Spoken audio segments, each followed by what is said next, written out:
Edmonton Sports Talk. My God, I loved it. My name's Jay Milne. #Koob. Our sports update deliverer. The Koob. I'm Zach Kubusch, and you're up today. You know what, Reid? You might be honest. All right, here's what's going on in the Nasty Cup.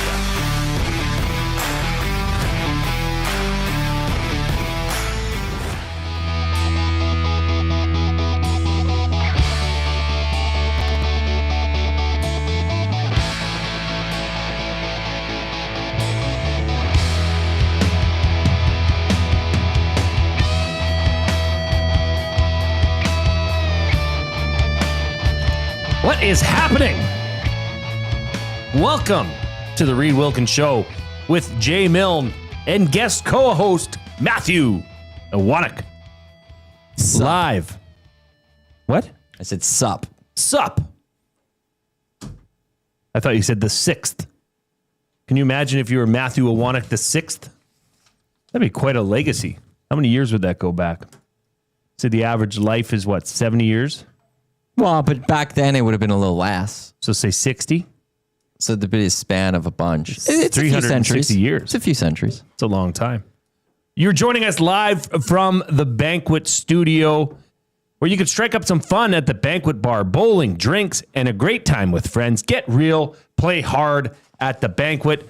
Once again, I am Jay Milne, and I'm joined by Matthew Iwanyk and the Koob, who is at the technical desk. You'll be hearing from him today as we are going to continue a fun little segment we've created. As you could see by the thumbnail leading into the show, we're going to be eating some weird things today. One in particular that, I got to say, I'm not looking forward to. I look forward to it. I think that actually is going to be delicious. Anyone who saw the thumbnail, they'll know what you're talking about. I don't want to spoil anything else with that. Oh, you're not willing to let... Nope. No, Koob doesn't want to either. Okay, well... You don't think that's going to be good? Or you don't want to spill the beans of what it is? Well, I don't know if you'd be spilling beans. Fair enough. Maybe spilling pickle juice. Well, no. Well, Well, it's not. It's a different kind of pickle. I gotta say. I don't think it's going to do anything to it. Yes. Well, okay. I don't want to get into it fully, but for that, I don't think it's going to change much of the taste of it, and it's just going to taste normal. I feel like just the thought of the combination almost gets me sick. Like, I'm still going to try it. I'm not excited. I don't know where, reading the ingredients, I don't know where it comes from. That's a problem. Well, no, but that extra part to it, it doesn't have any relation. Like, it's not in the ingredients at all. Did you compare it to the other ingredients of the other piece that's a part of it? Do you know what I mean? Like, is it the same? No, it looks like it's just that one thing. Like, I don't know where they got the other brand name for it. That's what I'm trying to say. I'll show you in the break what I mean by that. Okay, gotcha. As always, we appreciate you listening, watching, however you are consuming the Reid Wilkins Show here on Edmonton Sports Talk, your clear choice for Edmonton sports. You can hit us up on the River Cree Resort and Casino inbox at 780-218-9999. You can always listen to us on edmontonsportstalk.com, iHeartRadio, and TuneIn apps. Or you can watch on YouTube, where you can join the nasty chat like several of you are. All that we ask of you is that if you are consuming us on YouTube, help us out. Help EST spread the good word. And with Koob's assistance, we can play the thumb song because we are asking you to click the thumbs up. We can go for, what's a reasonable number? It's summer. You know, obviously there's... I can look at the numbers from the past few shows. If you give me a quick second. Yeah, give me something reasonable, Matthew. Okay, I got to find... What did we do yesterday? Can I do this properly? One second. You could play whatever you play the song and all Let's that, ask and let me look first, for it. Koob. You go ahead. Click, click, click. Must you click? Please, please click. Must you click? You must click. Thumb, thumb, thumb. That was the beautiful golden pipes of Reid Wilkins, who is off this week. He will be off next week. But we'll be back after Labor Day, both him and I in the big chairs. But this has been fun this week, Matthew. I think you and I have a little bit of a different relationship, given that we do the Green and Gold Kickoff Show and often get into debatable subjects of, which we agree on, sometimes we don't agree on. And I think the honesty of our let's call it marriage, on-air marriage, is sometimes pleasing to the ears. Could you say airage? Airage. Ooh, I like what you did there, Koob. Just a reminder, on today's show, obviously, we're going to get into the off-topic topic, which is going to be, it's going to be controversial because I don't know how much agreement there will be on this off-topic topic. The Elks depth chart came out for the Redblacks. The CPKC Women's Open has a very interesting story. We're going to get to Jay's play of the day. Name the animal. We're going to have Jeff Krushell join us for Voices of the Game for Windsor Plywood. We're going to talk some Blue Jays, probably some Yankees. Buying or selling is when we are going to eat said interesting items and drink item. That'll be buying or selling for Damon Bunting. We're going to have the Athlete of the Week for Pasta Pantry, and you're not going to want to miss this. This is a local story. And I gotta just preface the Athlete of the Week this way by saying this is just an inspirational story. This is not somebody that went and won their championship or were the captain. Like, this is just somebody that went out and said, "Heck, I'm just gonna go with the breeze here and see how this works out." A local girl, Sydney Naidu, is going to join us at 4:50. We're going to have Lee Hacksaw Hamilton. I mean, anytime you can have Lee Hacksaw Hamilton on, that's a good day. And are we going to give away something? Is that tomorrow? During Green and Gold Kickoff Show. During the show. Okay. I think it ties in nicely that way. Yeah, I think it does as well. All that and much more to come. Matthew, what is the number you've come upon? 75. 75. We did 79 this week. We did 60-some and 50-some this week. Okay. So I think 75 is a fair number. So let's I will get not on do it. 2 words of the day without it. I'm just making that declaration. I don't care. Okay. If you want to do 2 and we don't get that number, you'll have to get Koob to give you a second word because I'm not doing it. I'm doing 1. Koob, can you make sure you open your accounts and like the show? All 5 of them. We need them. And all of you watching, please tell your mother, tell your father, tell your grandparents, tell your wife, tell your children to thumbs up the Reid Wilkins Show today if you want to get to the word of the day. Yeah. Fair? 75 is the number. I'm setting that up. Matthew, how's your day been? Busy. Yeah. Today's been busy. Great day, though. It flew by. What's with your shirt? Well, I'll go through it all. Like, there's a lot to get to. Yeah. So I owed Dash a coffee today. Actually, I have a question for you after this, if I did the right thing. Dash said I did the right thing, so I'm cool with that. I owed him a coffee because he said Cody Fajardo would start against Saskatchewan. I said it'd be Trey Ford. So I repaid my debt. Good for you. Did that one. Jasmine came in and she brought us a water kettle. Okay. Which I actually used today. So even though she killed Lieutenant Eric, well done. A little bit of an olive branch move. Yeah, a little bit of an olive branch move. Okay. Still won't admit that she did something wrong there. Or the fact that she should have made a fuller pot. I think she's admitting it by bringing that in. Well, there's something there. But so we got that. I am wearing Burgers to Beat MS shirt from last year because today is Burgers to Beat MS. So we had Neil and Pam come from A&W and MS Canada along with Tina. They stopped by, brought us some teen burgers, which were absolutely delicious. We talked about Burgers to Beat MS. Still time today for you to do good while getting, delicious food in you. Teen burger, $2 from every teen burger. Beyond teen burger, double teen burger. It goes to MS Canada. It's a great cause. Great cause. It's the 17th annual one. Edmonton is one of the top contributors. I did ask Neil of A&W. I was like, where are we? And he's like, if Edmonton's not one, they're right up there. I'm like, well, when you come back next year, we better be number 1. Like, I laid it down to the city of Edmonton. Like, I want him to come in next year and be like, no, by far Edmonton has been the best donation place. Well, and who doesn't like a teen burger? It's of the family. Like, I love the Uncle Burger. Yeah, I love the cheddar bacon Uncle. I love the cheddar bacon Uncle. Yeah, the teen burger is right below it. It is. I think the teen burger is it's just classic. It is. You can't go wrong with it. And as we've learned from Benny, Benny will get a teen burger and he'll say Sans pickle or Sans tomato. He'll mix it up to make it his own. It's pretty much a cheeseburger by the end of it, but it's still a teen cheeseburger. It's just a solid burger. What about the Beyond Beef burger? Have you?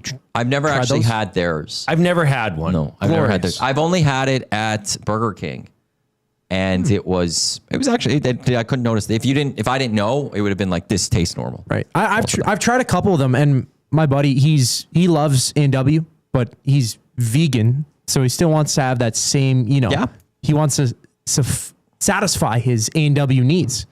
Well. We also laid down that you should eat multiple teen burgers today because, again, it's for a good cause. Tina pointed out that they do the lettuce wrap too. So if you don't want to eat all the bun, you can get it done in a lettuce wrap, which is just a wonderful way of doing it. You could ask instead of a bun, they'll do lettuce bun for you, like a lettuce wrap. Did you see that Beyond Meat, there was reports that Beyond Meat had filed for bankruptcy? No, I didn't. And then now Beyond Meat has come out and denying that they filed for bankruptcy in a new statement. What year Fascinating is that story. That's some beef right there, guys. This week. Wow. I did not hear that. Continuing my day, Dave Jamieson stopped by. Oh, that's always a good day. Showed Dave the new office as it's been filled. Him and I had a nice 40-minute conversation in my office before he headed away. He will be on the morning show next Thursday, Friday, and the Tuesday after Labor Day. Dash gave me a bunch of U of A stuff since, alum. Got some stuff there as you are. Couple bears up here. Couple bears, no big deal. You and I prepped for the show. Yeah, it was a fun day in your office. I didn't prep as much as you did. Probably. I had a few other things on the go. And then now it's this time. So my day has been full. My day has been busy. Well, you know me. I always check in with my wife before the show. Yes. And I did it way later than normal because I looked down at my computer clock and I said, oh my gosh, it's 2:50 already. Yeah. Where did the time go? It's flown by today. But you know where it all went? It went into preparation for this show, which is going to deliver. It's going to be a banger and we're going to have fun. The off-topic topic, I'm going to get to it now because I think this is just a simple question, but it's going to open a lot of different doors. The off-topic topic is presented by William Huff. Since 1952, William Huff has provided industry-leading advertising solutions for thousands of valued clients. Their unparalleled customer service, combined with decades of industry expertise and a desire to make every job the very best it can be, is what they call the William Huff Advantage. Visit their website at williamhuff.com or give them a shout at 780-454-4536. That is the off-topic topic presented by William Huff. This is a simple question, but like I've said, I think there's a lot of layers to this, okay? Mm-hmm. So I'm just going to put it straightforward. What, in your opinion, now I guess I should preface why we're talking about this. Today on Two Guys and a Goalie, Dusty Cass and Gager went off on a little bit of a tangent on Will Ferrell. And I think Will Ferrell is a major player in this question. So that's what led to this. The off-topic topic for William Huff is, what, in your opinion, is the greatest comedy movie of all time? There, I said it. What, in your opinion, is the greatest comedy movie of all time? Now, here's where things will get interesting, because I think this demographic's going to come into play. Age is definitely going to come into play. Into what you think is, even your sense of humor is going to come into play. That's a big one. Right? What you find as funny is going to make a big difference. I mean, for me, this is not a question. And for you, it's not a question. It's not a question. But I will say before you continue, I did look at the IMDb list of 100 great comedies. There's a lot of great ones. And there's some things I want to talk about after. Well, yeah, we can definitely dive into that. But for me, it comes down to 2 or 3 movies that would be up there. They'd make my Mount Rushmore. And that is Dumb and Dumber, Old School, and Happy Gilmore. I mean, those to me would be on... Now, I know it's only 3. I should have 4. You need a 4th to do a true Mount Rushmore. You need 4. So then Ace Ventura, the original. That's a solid one, too. So Ace Ventura, Dumb and Dumber, Old School, Happy Gilmore. Those would be on my Mount Rushmore of comedy movies. That's just because I was born in 1981. So I see, McDiesel says Cheech and Chong. Yeah, I mean, sure. That wouldn't have worked with me. Just different timelines. Marty Rock says Old School, Wedding Crashers. Look what Alex267 said, Matthew. It's the one. What's that? It's an easy number 1 for me. I don't need the Mount Rushmore. I need Statue of Liberty. I just need the one. Super bad. Yes! It's super bad. I will never forget seeing that the first time. I remember my cousin and I went to the movie. Some say it's the most underrated comedy movie of all time. Completely underrated. Not enough people talk about Superbad. It was a movie. I don't recall watching a movie where I laughed so hard from start to finish in my life. And it still will make me laugh to this day. It has ruined the saying, if you scratch my back, I'll scratch yours. It is just truly wonderful. And it's hilarious. I don't go back and watch it enough. So, like, there are so many great comedies. The ones, like Old School is great. Happy Gilmore, awesome. But like, honest, if I could have just one comedy of all time, it's Superbad. And whenever people ask, like, what is your favorite movie of all time? I'd like breaking it down to a degree into genres. And I always want to find a way, like, I can't add Superbad as the same as Godfather and Lord of the Rings, just in terms of cinematic brilliance. Right. But I have to, because comedies are different, I'll say, but for comedy, it's Superbad. Brilliant film. Brilliant. I don't think there's been enough love for Austin Powers, the original. The first solid one. It's a Powers contender. sticks out. It's a contender. Caster 1990, Austin Powers, Man of Mystery. Yeah, baby. I have two I need to throw out there that I actually download. They're on my laptop. I don't have a lot of movies on my laptop. These two movies, I downloaded them a while ago, like a couple months ago. Rat Race and Road Trip. I don't know what it is. Those are fun movies for me. Rat Race and Road Trip, for anyone that watched those are early 2000s. They were always great. Road Trip was awesome. Road Trip I've seen. I have not seen Rat Race. You've never seen No. Rat Race is funny because it's got a cast. Like, when you think of this cast, like, it is pretty awesome. It's got Rowan Atkinson, John Cleese, Whoopi Goldberg, Cuba Gooding Jr., Seth Green, John Lovitz, Amy Smart, Dean Cain makes an appearance in it. It's got Kathy Bates is in it. Wayne Knight's in it. There's a lot of good names. I also forgot one more comedy that I got to throw into this. Waiting. Oh, that's a classic. That's a great one. I like Waiting. Again, another good cast. The sending your food back scene is just too much for me, though. If you know, you know. Yes. Look at this, Matt. Matt, this is garnering a lot of attention. Ian says, I love Superbad. Still trying to find a good age to let my teens watch. That's a fair question. And then hey, 16, 15. I think high school you could let a them lot watch of that. these you need to know when. Like, even Ace Ventura, I just recently allowed our kids to watch it. And I watched because that there's as a always kid. those risque scenes. There's always a risque I was scene. I young mean, when I saw Superbad is full of risque scenes. Bretsky says Tommy Boy, Rusty Shackelford. And I agree with this, Rusty Shackelford. American Pie is still amazing. Yeah. That is a classic, right? Dave in Section T says Some Like It Hot. He also adds that he did not see it in the theater. I think that's a wink, wink. Chris Purper, Ghostbusters. Animal House from Hampton Steve, a hilarious look at college in the 1960s and John Belushi's breakout role. There is so many. Mikey says South Park, Bigger, Longer, Uncut. Yes, solid movie. Blame Canada. Corey Symes, The Jinx. I've never heard of The I Jinx. haven't heard that one. Where is it? Oh, Rob from the Grove. Airplane. I mean, this is where you have different timelines coming into play. 21 Jump Street / 22 Jump Street. Excellent ones. Those, 22 Jump Street extra great because they made fun of sequels and they nailed it. They made it even better. Do want to say, like, Superbad, I'll just, like, even just the scene when he gets the fake ID and he figures out the name's McLovin. Yeah. And it's just, like, it's just so well done. They're all, and what bothers me about this conversation, and I think you and I maybe have talked about this on the Hangout and stuff, is that they just don't do comedies anymore. No, they don't do comedies like this anymore. You don't, and part of this goes, Vince Vaughn was on Hot Ones. He talked about this too. Too sensitive. It's not that. What? They don't want to spend the money the on this budget? because there's not enough money that they won't make enough. Nowadays, it's all these superhero movies because they could spend $200 million, but they know they're going to get $500, $600, $700 million in return. Because partly what they could also do is sell the extra stuff on top of it. Comedy is just a comedy. It's a thing that you do a budget of $4 million and you're going to walk away with $70 million. But for them, $30 million is not enough. The accountants want more and more and more, and they want big budget, big profit margins. So and people don't want to take the risk because comedies can fall flat. And it's a shame that we just don't have these comedies anymore. This is wow. The amount of comments that are coming in are great. We're going to get back into it after the break. And a reminder, if you haven't yet, we need to get to 75 thumbs up. That is our threshold for words of the day.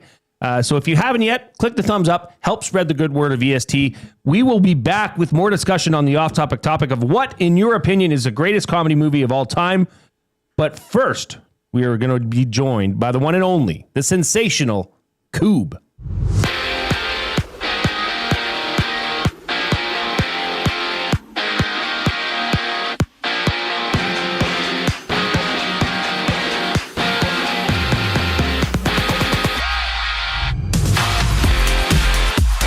The Vikings and Jets have agreed to a trade. New York's Harrison Phillips being sent to Minnesota along with a 7th rounder in exchange for a couple of 6th-round picks. Meanwhile, preseason action continues. Pittsburgh is on the road in Carolina before the Giants play host to the Patriots. Steelers-Panthers match up at 5 o'clock. And from Montreal, CFL Week 12 kicks off. The 5-4 Bombers face the 5-5 Alouettes. Action gets going at 5:30.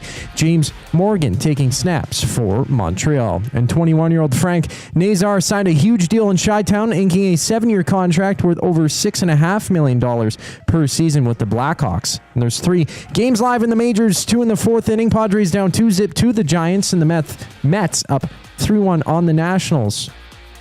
While it's the Dodgers holding an 8-3 lead over the Rockies in the 7th inning. This sports update is brought to you by Paramount Flooring, proudly serving Edmonton and area for over 30 years. Their West End showroom is open 7 days a week. You can shop online at paramountflooring.ca. We return to the show after a brief intermission. I'm Zach Kubusch, keeping you up to date. 2 guys and a goalie. He tried to trade for Danny Heatley. Was that Tambo? Yep. He hired Pat Quinn. Well, maybe Steve Tambolini was here longer than I thought. Drafted Magnus Piarvi. 10th overall. I still like the pick. Great one.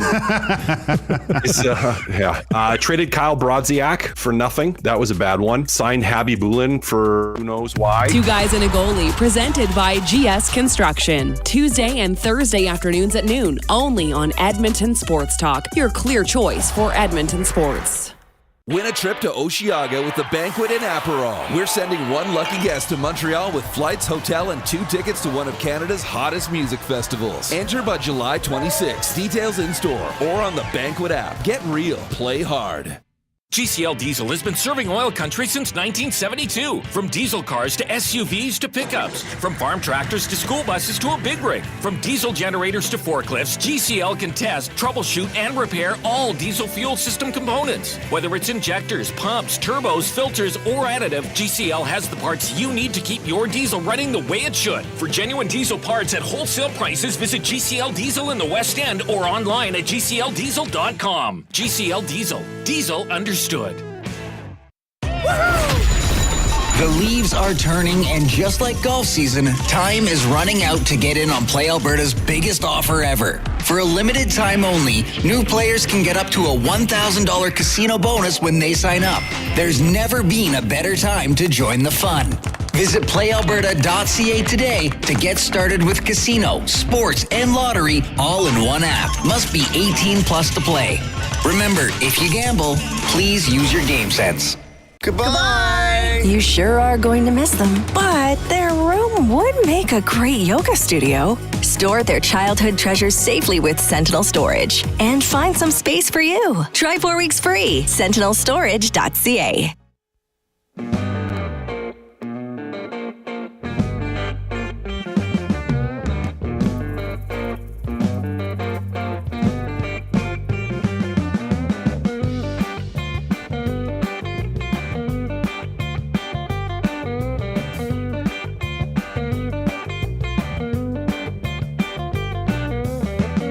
Welcome back to the Reid Wilkins Show with Jay Milne and guest co-host Matthew Iwanyk. A reminder that you can chime in at the afternoon inbox presented by River Cree Resort and Casino at 780-218-9999. Well, right now, Tap 25 Restaurant has 50% off the entire menu, available 7 days a week from 2 p.m. to 5 p.m. That's right. You go to Tap 25 Restaurant from 2 to 5, you get 50% off the entire menu, 7 days a week.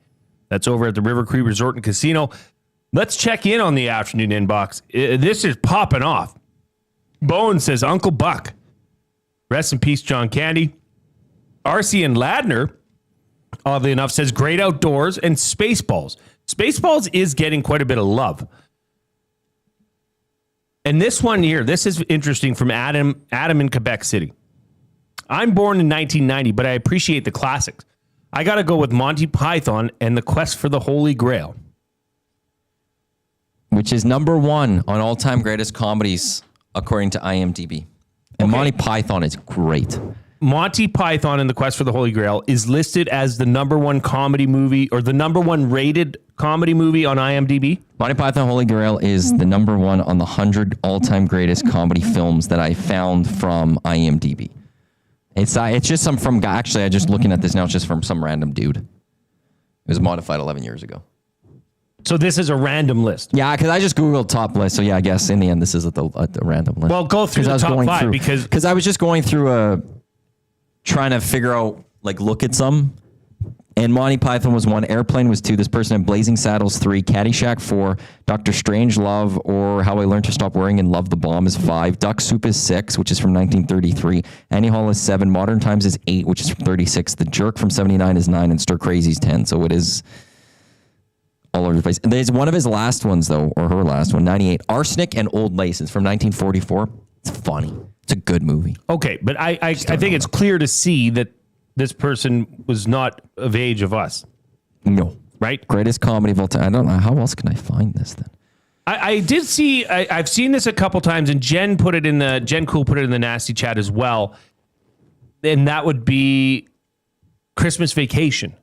And although I think Christmas Vacation is hilarious, I just find that I don't know if I can put it into this list because it hits differently at Christmas. That is a must watch probably 2 or 3 times at the Milne household during the Christmas holiday break is Christmas Vacation.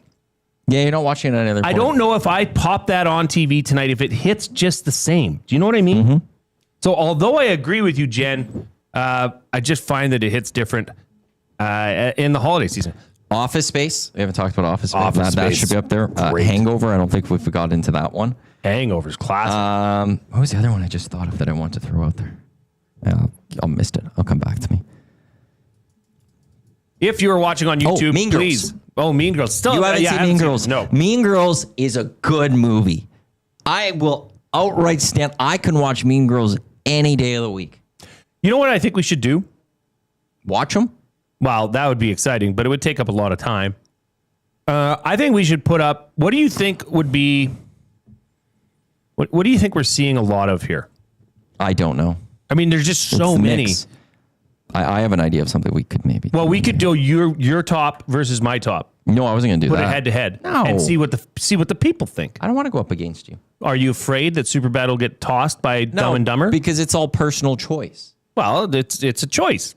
Yeah, I don't need to go 1v1 or something. I was going to say we should do a movie club. A movie clip? Club. Oh, no, but what if we brought up movie clips? You could play a few. I could get you the thing that plugs in the thing. What do you mean? You don't have time for that. Get all those? 40-Year-Old Virgin. Amazing. Yeah, Aiden O'Neill. I said the Dumb and Dumber is probably my go-to, but it's close. It's up there with Happy Gilmore, Old School, and Ace Ventura. Yours was Old School. Old School, yeah, but I'm talking like my Mount Rushmore. What's your number one? People are clearly... Honestly, if I had to choose a number one, I am more partial to Old School. Yeah, than I am Dumb and Dumber. That's what you were telling me earlier. Yeah. Borat. I forgot about Borat. Borat didn't hold up as well over time, I would say. I remember watching that one a few years ago, and I was like, this is... Oh, yeah. Like, it kind of just... Okay. It was funny, though, when it came out. Keep them coming in the nasty chat. Keep them coming in the River Cree Resort and Casino inbox at 780-218-99. Something we've got to talk about. I mean, this is just incredible. So the CPKC Women's Open kicked off today at the Mississauga Golf and Country Club. Coming to Edmonton next year, by the way. Keep that locked. It is? Would it be at the Mayfair? Yeah. They announced that one. It's going to be the Mayfair. Okay. 15-year-old Calgarian amateur, or in golf, as they say, amateur, Aphrodite Deng, 15 years old, Maddie, is tied for first place after the first round. She shot a 5 under 66 and is tied with Gabby Lopez and Megan Kang. I say this out of jealousy. I hate her. Can you believe at 15, you're that good. Think of what you were doing at 15. I mean, you would be, for me, I would be entering, I guess, grade 9. Probably still short, somewhat athletic. It's not even that, though. She's 15 and she put up a 66 on a golf course. Against professional golfers. This is incredible. I want to shoot a 66. I want to shoot an 79. Zach wants to shoot a 66 on 9. I like that. Yes. Like that'd be an exceptional score. That's why, like, I say that out of just pure jealousy. Like, in a way, I hate her that she's 15 and she's that good. Like, she could do nothing else this weekend. She could plummet for the next 3 days. So she qualified. What though? An accomplishment to go finish round 1 in that spot. She qualified for the event, winning a junior amateur open. Won it. Got exempted into this tournament. She was 13 of 14 on fairways, Matt. 13 of 14 fairways hit. She's had a Nelly Corda. 13 of 18 greens in regulation. Matt. Is that good? That's exceptional. That's exceptional. It's just amazing to see what... And she's taken the golf world over by storm. I mean, I'm sure when you're watching SportsCenter or you're on social media, you'll see something about that. I mean, at 15 years age, to be going toe-to-toe with professional golfers, it's incredible. Now, what happens after this? Because as a 15-year-old, can you just turn pro? Can you just say, okay, these guys want to sponsor me. I've got the hat sponsored, the shirt sponsored, and da-da-da, and I'll make a go at this. I forgot how it goes, but I think you have to declare pro if you want the tournament money. So do you just... So it depends where you yell finish. It out on the 18th green. I declare. Is that how that works? I don't recall exactly how it goes, but because I remember Masters, I think 1 year there was a amateur who was doing very well, and people were discussing what happens with the money and where they finish, and it messes with the rankings. And there comes a point where maybe you just declare pro at some point. But I would love that. I walking up to the green, I declare I am a pro. Didn't Michael Scott declare bankruptcy that way? Just he thought you walked in as I declare bankruptcy. So currently she's T2. Somebody is actually now through 11 holes, one shot better. Oh, wow. That's changed in the last half hour. Yeah. But I mean, it's just incredible. Like I think of my oldest daughter, Grace, is 13. And she's doing some pretty dang good things in sports already. To be in Mississauga at the Canadian Open, in the leaderboard, it's just mind-blowing at 15. Her day started with 2 birdies. She started off this pro day with 2 birdies. On the 15th hole, she had her first bogey. And you want to know something? When you go on your first, when you get that bogey, it's how do you respond to a bogey? And often you can see people respond with another bogey or something like that. Great point. So that was 15. She bogeyed. She parred 16. And then she wrapped up her round with back-to-back birds. She opened with 2 birds and she ended with 2 birds. Good for her. That's a great way to have a tournament. Good for her. I just absolutely see this as a jumping off spot. I mean, I don't think there's any way she doesn't. I mean, can you imagine if she hangs in there and has a top 10? Because as an amateur, you can't get paid. Yeah, you're not allowed the money. That's why there's a way of you have to then. I wonder if she can declare now. And still get the money. If I recall correctly, and I could be completely off on this, I think you have time to declare it. Like, you don't have to, like, if she has a rough Saturday or Friday, she could still just maintain her amateur status and finish off whatever she needs to finish off as an amateur. Just an incredible story. Something to watch for the rest of the week and throughout the weekend for sure. That is Aphrodite Deng, tied for the lead at the CPKC Women's Open out in Mississauga. Got a 566. Just incredible. The Elks came out with their depth chart today. Really nothing to report, which I believe, Matthew, you'd agree with me, is a good thing. Josiah Shackle, former Bears guy, he's now back into the lineup. Jacob Plamondon has come out.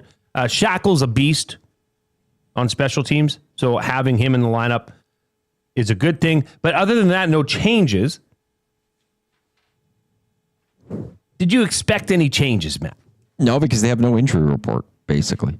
They're very healthy right now, other than the long-term injuries. For the most part, generally, when you see changes, it's largely in the CFL. It is to a degree due to injuries. And so no one's coming out. No one's healthy enough to come back in. So I'm not surprised. Notably, Nick Anderson, not back off the 6-game injured report. Zach Mathis still remains on the 6-game injury report. Devondrick Bynum. Cody Grace. Interesting. I saw a picture of Cody Grace at a event at a hospital on Monday, and he had quite a knee brace on. So I don't know what the situation is with that, but they're going to run it back with Vincent Blanchard punting and kicking. We did talk about this yesterday. We saw the line that was at -3.5.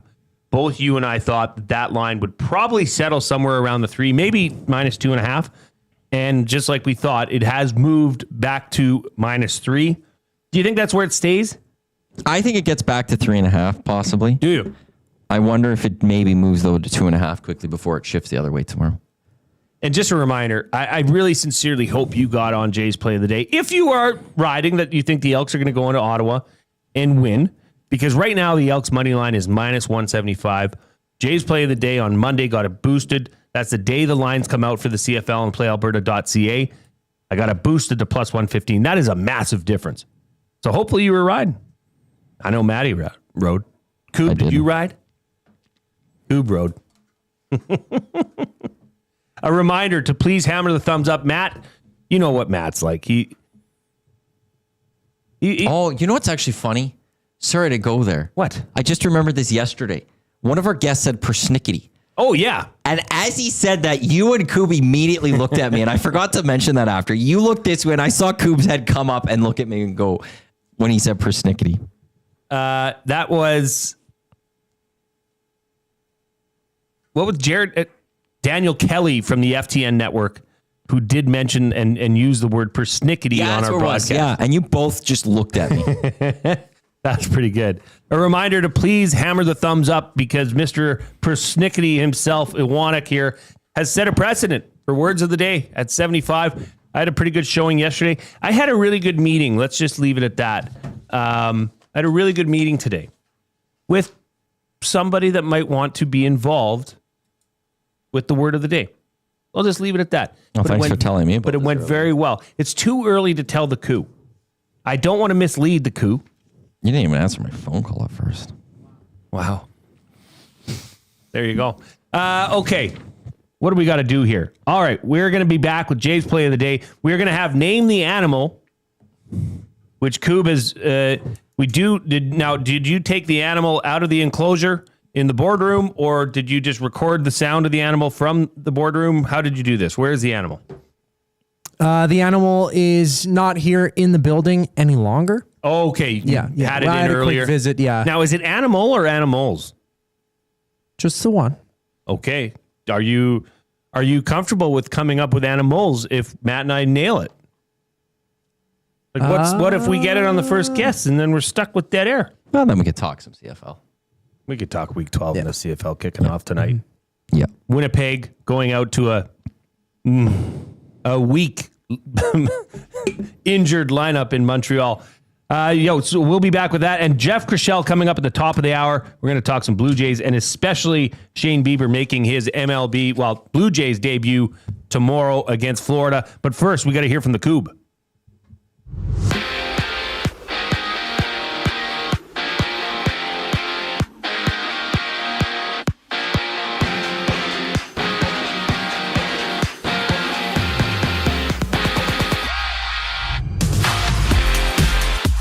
The Crown has elected not to appeal the acquittals of 5 former members of Canada's 2018 World Junior team, with the Crown having 30 days to appeal the verdict, which saw Michael McLeod, Carter Hart, Dylan Dubé, Alex Formanton, and Cal Foote being found not guilty of sexual assault.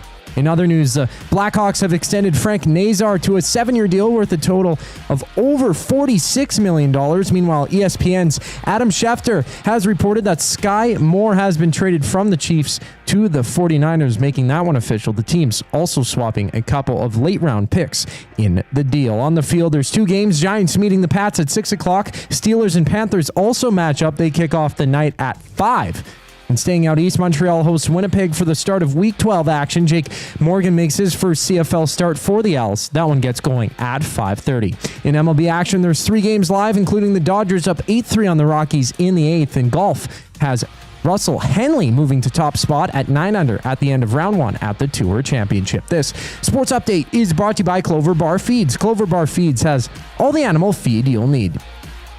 Get top-notch service and selection from their family-owned business. Visit Clover Bar Feeds at 200 Portage Close in Sherwood Park or give them a call at 780-467-5014. Jays play of the day for Play Alberta and name the animal next on The Reid Wilkins Show. I'm Zach Kubusch, and you're up to date. The oil stream. Which one of these two players do you think lives up to those expectations the most? Savoy, because he's got pro experience. He had really good numbers in the AHL. He had a cup of coffee in the NHL. Played with Draisaitl. I thought he looked pretty good last year when he was up here. It was just a numbers game because they had so many veterans here. They're like, we're not going to rush this kid. I'm not saying Ike Howard won't be good. I think it's going to be an adjustment. The oil stream presented by Boston Pizza. Monday, Wednesday, and Friday afternoons at noon. Only on Edmonton Sports Talk. Your clear choice for Edmonton sports. Gallo LLP is an Alberta-based accounting firm with expert chartered professional accountants in both our Edmonton and Sherwood Park accounting firms. Our experienced and innovative accountants provide financial advice that saves our clients money. Simply put, we help our clients protect their assets and grow their businesses. At Gallo LLP, they go beyond the numbers to ensure the continued success of your business. Reach out to Preet or John to discuss how they can help your business grow. Visit gallollp.ca today and see how they can help you take your business to the next level. Do you have pets? Horses? Chickens? Did the place you used to get your feed recently close down? Have no fear. Clover Bar Feeds is here. Whether it's dogs, cats, horses, or chickens, Clover Bar Feeds has you covered. Offering a large variety of food and feed, you can trust the experts at Clover Bar Feeds. They've been family owned and operated for over 60 years. This means you can expect nothing less than top-notch service and selection. Come visit them at 200 Portage Close in Sherwood Park or visit them online at cloverbarfeeds.com. Everyone knows when you need a truck now, you call Dawn. That's right. You call us, Frontier Cartage, when you need driver coverage or have a truck that's down. You call Dawn from Frontier Cartage. When you've got way more freight to move than you thought. You call Dawn from Frontier Cartage. When you need a truck that's available and ready to start anytime you need. You call Dawn at Frontier Cartage, 587-222-5826. 587-222-5826. Looking for quality building materials and friendly advice? Visit us at Windsor Plywood Leduc, family owned and locally run since 1993. From interior materials for doors, flooring, baseboards, and all the finishing touches to all you need for your outdoor projects like cedar lumber for decks and fences, plus all the plywood you'd need. Our full-time on-staff carpenter can help with anything odd-sized or custom, and from domestic hardwoods to exotic selections, we've got you covered. And if we don't have it, we'll track it down for you. Windsor Plywood Leduc. We're the experts you need to know.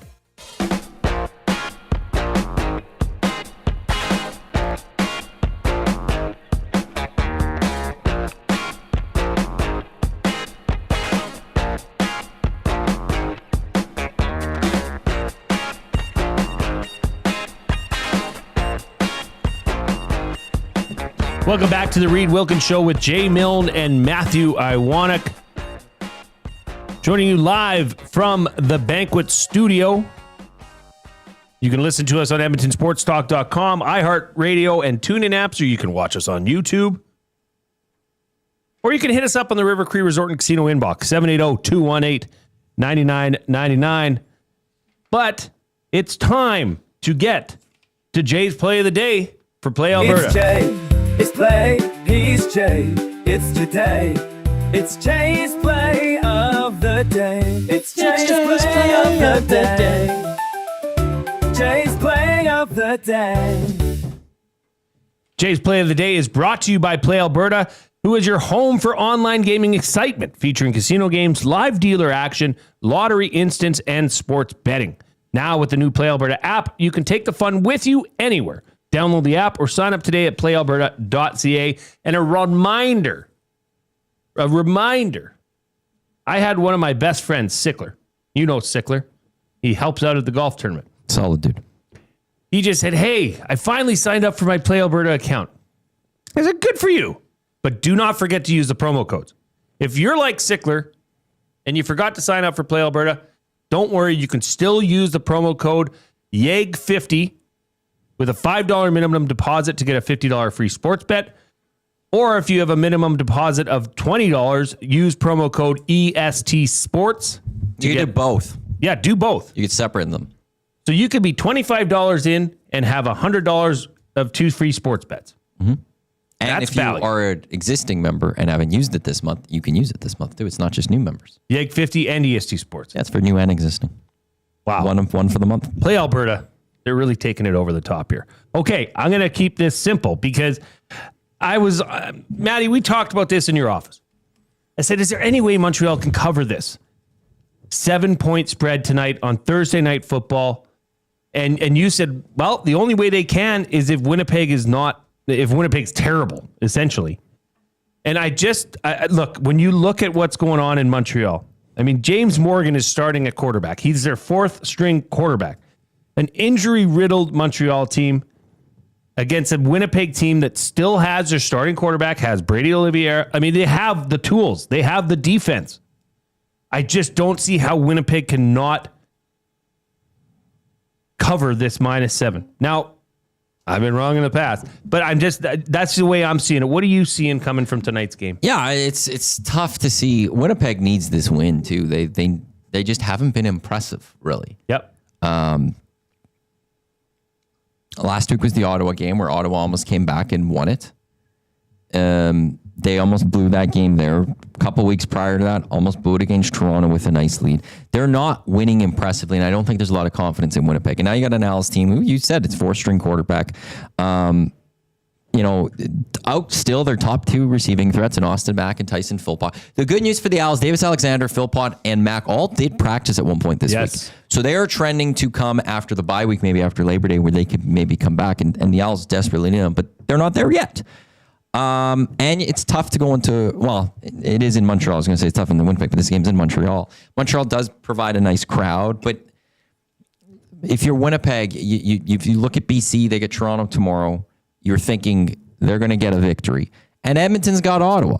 And you have to worry about Edmonton too in this case. So you desperately need to get this win, and I don't think you want to keep it close. I think you need for yourselves to feel good that you are a solid team that could go compete with Saskatchewan in a week and a bit. So I do think that they'll go cover this 7. If you're like Morgan did look pretty decent against BC, but I don't think it's at a level where you can expect him to go and beat a veteran Winnipeg Blue Bombers team. So no, the -7, I do like that. And let's not kid ourselves. I mean, if you're an Elks fan, you want Montreal to win tonight. That's you don't want Montreal tonight. You need them to win tonight.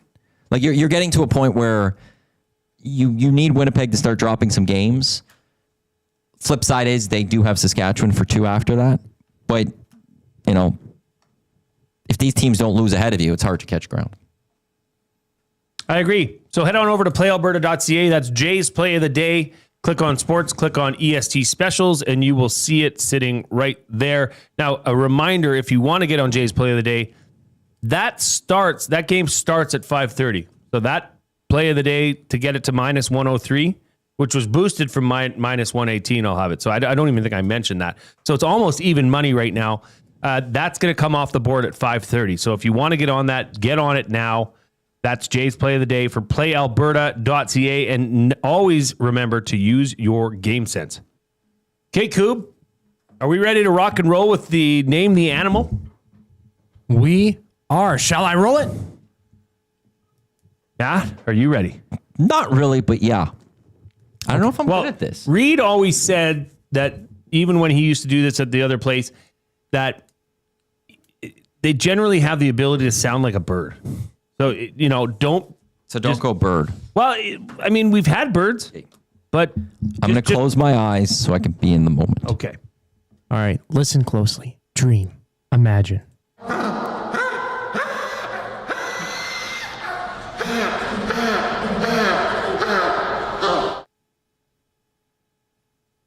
It's quite the sound, yeah. Now, just for the sake of keeping this as honest as possible, we're put our screens down so that we can't be, I don't know. How is that going to help? Well, nasties can, that part of it. I see it. That too. Okay. We got to hear this again. Okay.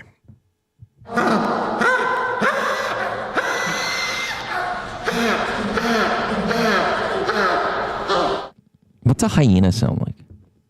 Not like that. No? I don't know, not a healthy one. They're usually like, I don't think laugh like a hyena. Or laughing, but like, yeah. Well, yeah, but not really. It's not healthy. Name the animal. Name the healthy animal. Right. It's This just is name the not a animal. sick animal you just played, is it? I don't think it is. From my knowledge, it's healthy. Okay. So we're allowed to ask for how many questions? It's really unlimited, but Oh, that's- you do get bonus points if you nail it sooner.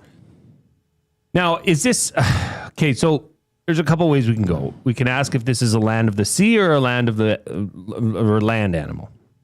The land of the sea. Over land animal. Land or sea. I don't think that's a waste of a question. It's land. I don't think it is. That's not air. You think it might be in the water? Yeah, like a seal-ish. Yeah, immediate something comes up to me as a seal, a walrus, something. You're convincing me over there. But do we get to hear it again? Yeah, I'll let it rip. This sounds like an enclosed area, and it's got that reverberation like in the water. Sounds like a bit of an aquarium. Yeah, I'm going to switch to that. It's of the water. Something. This could be a penguin. Now, I'm good to ask that. Is this an animal of the sea? Of the water. Of the water. I don't think they live in the water. They can swim. They can swim. They can swim. Well, there goes that idea. That's both. Okay. Okay, what continent would you find this animal on primarily? Ooh, let me see here. Gulf Islands, usually, typically found Antarctica, southern coast, penguins. It's South America, Africa, penguins. and Australia, all over the world. Is it a penguin? Yes. Oh man, Yes. That's a penguin. Yes. There we go. And we were right. It was in an aquarium. Yeah. It was, yeah. It was definitely in close. You Okay. could hear the reverb once I listened back with the headphones on. Let's roll it back one more time now that we know it's a penguin. 2 questions. That's all we need. It does sound like it's struggling. Sounds almost, though. ill. Yeah, it's honking. They might need to check on that penguin. Now, was it a certain species of penguin? Yeah, the rock hopper. The rock hopper. Is that the one with the funky hopper. hair? Yeah, it's the Got one like that Surf's Up. That's like one of the main characters from the movie Surf's Up, dude. But they're actually known, obviously, small flightless bird, impressive swimming, diving capabilities. They actually can't slide on their bellies. Unlike Disagree. I have seen penguins slide on their bellies on live streams. Have you seen a rock hopper penguin? Oh, not that one. Not the Okay. rock hopper variety. Okay, we're speaking this specific one. Yeah. Okay. Yes. Pretty interesting. That took us breed. 2 questions. That's pretty good. Yeah, That's pretty good job, good. boys. It's the moment he and said I think Antarctica I was said, done. Yeah, I think I said penguin. You did. Earlier. Because But I looked. I always look at Koob. We talked about water or something. You said maybe penguin, like a walrus. Seal. Yeah. Yeah, this Abutsky says sounds like a penguin taking down a pig. This is like an anaconda taking down a pig. Yeah, Nick Conniff says LTA after he didn't have his tea. Ooh, shots fired. Jasmine's just going to keep getting ricochet shots here until Eric comes back. If he ever comes back. Have you heard from Eric? I've received 2 text messages from him via the health status. I have also received 1, 2, 3, 4, 5 text messages in regards to the Dunya. Okay. Is he expected back this week, or is he just going to No idea. lay low? Okay. No idea. Well, that was a really good name, the animal Koob. I would have, I that's what I figured is we'd get it quick because Matt and I are a couple of bright young men. Do you want to go with something just off the top? Can you do that? No, because you'd have to get it recorded and stuff. That's not something you could just throw at someone. Yeah. Thanks for having my back, Matt. Matt has your got back. you. Yeah. Wasn't like I didn't have your back, Koob. Oh, you put him on the spot. Whatever. Yeah. Well, yeah. So back-to-back segments there with that. How did I do it in back-to-back segments? You said it before the break. If we could do this, and then you put it there. Can you get a sound quickly? I don't have the thing that plugs into the thing. You absolutely. The cord's right next to you. I don't have an input. What do you mean Like don't that. have an input? I don't have the input like you do. That's got Bluetooth. You can connect via Bluetooth. Ah, yeah, sure. See, all these excuses. He puts you on the spot. I'll put him on the spot. Zach, I got you covered. A reminder, you are joining us from the Banquet Studio, where every Monday you can just bowl for $2 all day at the Banquet Bar. Grab your friends, walk in, and start your week with some fun. Thank you. Get real, play hard at the Banquet. Okay, we are going to get out. We've got Jeff Krushell coming up. He will be Voices of the Game, presented by Windsor Plywood Leduc. Big times here for the Blue Jays. They're getting one of the biggest, trade deadline. I know the trade deadline in the MLB is different, but a person that they acquired at the said trade deadline in Shane Bieber is going to be taking the mound tomorrow night for the first time as a Blue Jay as they take on the Florida Marlins. I want him to give his perspective on that. We're going to buying or selling where Jay, Matt, and Koob eat. That's coming up at 4:20. You're not going to want to miss that. We've got the Pasta Pantry Athlete of the Week. We've got Lee Hacksaw Hamilton. Lots of fun stuff coming up. But first, we're going to hear from our partners and then the Koob.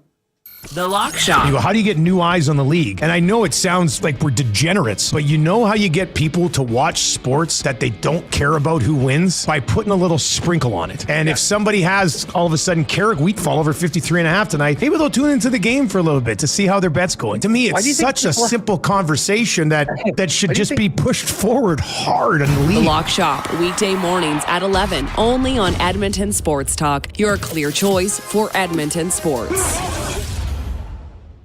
If you aren't wearing a Connect belt, what are you waiting for? A one-size-fits-all belt with a smooth, hole-free track system makes it adjustable for the perfect fit. With fully customizable options, you can choose your belt color, material, and buckle to suit your style. 100% Canadian-owned and operated, Connect belts are designed for work, everyday wear, and even a round of golf. Check out the large selection of men's and women's styles at www.knktbelts.com. Connect belts, the perfect fit every time.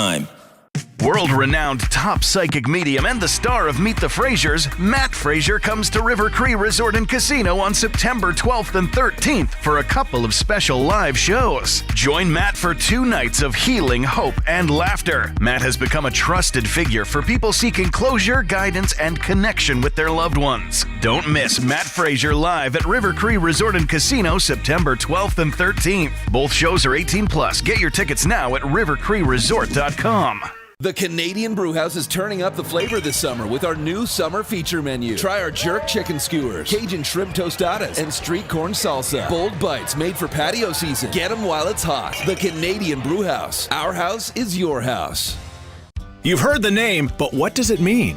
For over 66 years, William Huff Advertising has supplied signage from screen printing to digital to LED with design, production, and install in-house. It's a one-stop shop for all your signage needs. Edmonton owned and operated, William Huff has been trusted by the biggest companies and teams in the City of Champions and many others across the country to do the job. If you're looking for a way to get the word out about your company or event, they are the answer. Go to www.williamhuff.com. Their results speak for themselves.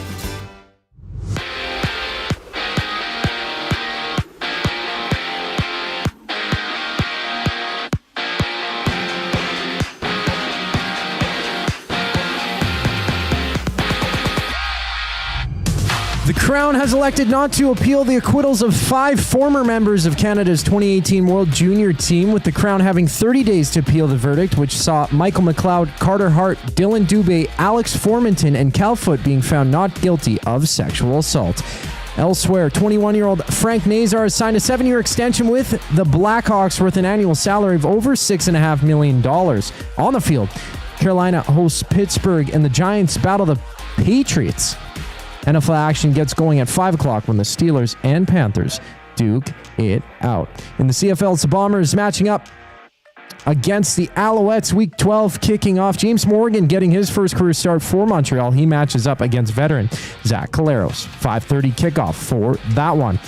And ESPN's Adam Schefter has reported that Sky Moore has been traded to the 49ers from the Chiefs. The team also swapped a couple late-round picks in the move. I'm Zach Kubusch. That was your sports update. The second hour of the Reid Wilkins Show starts right now.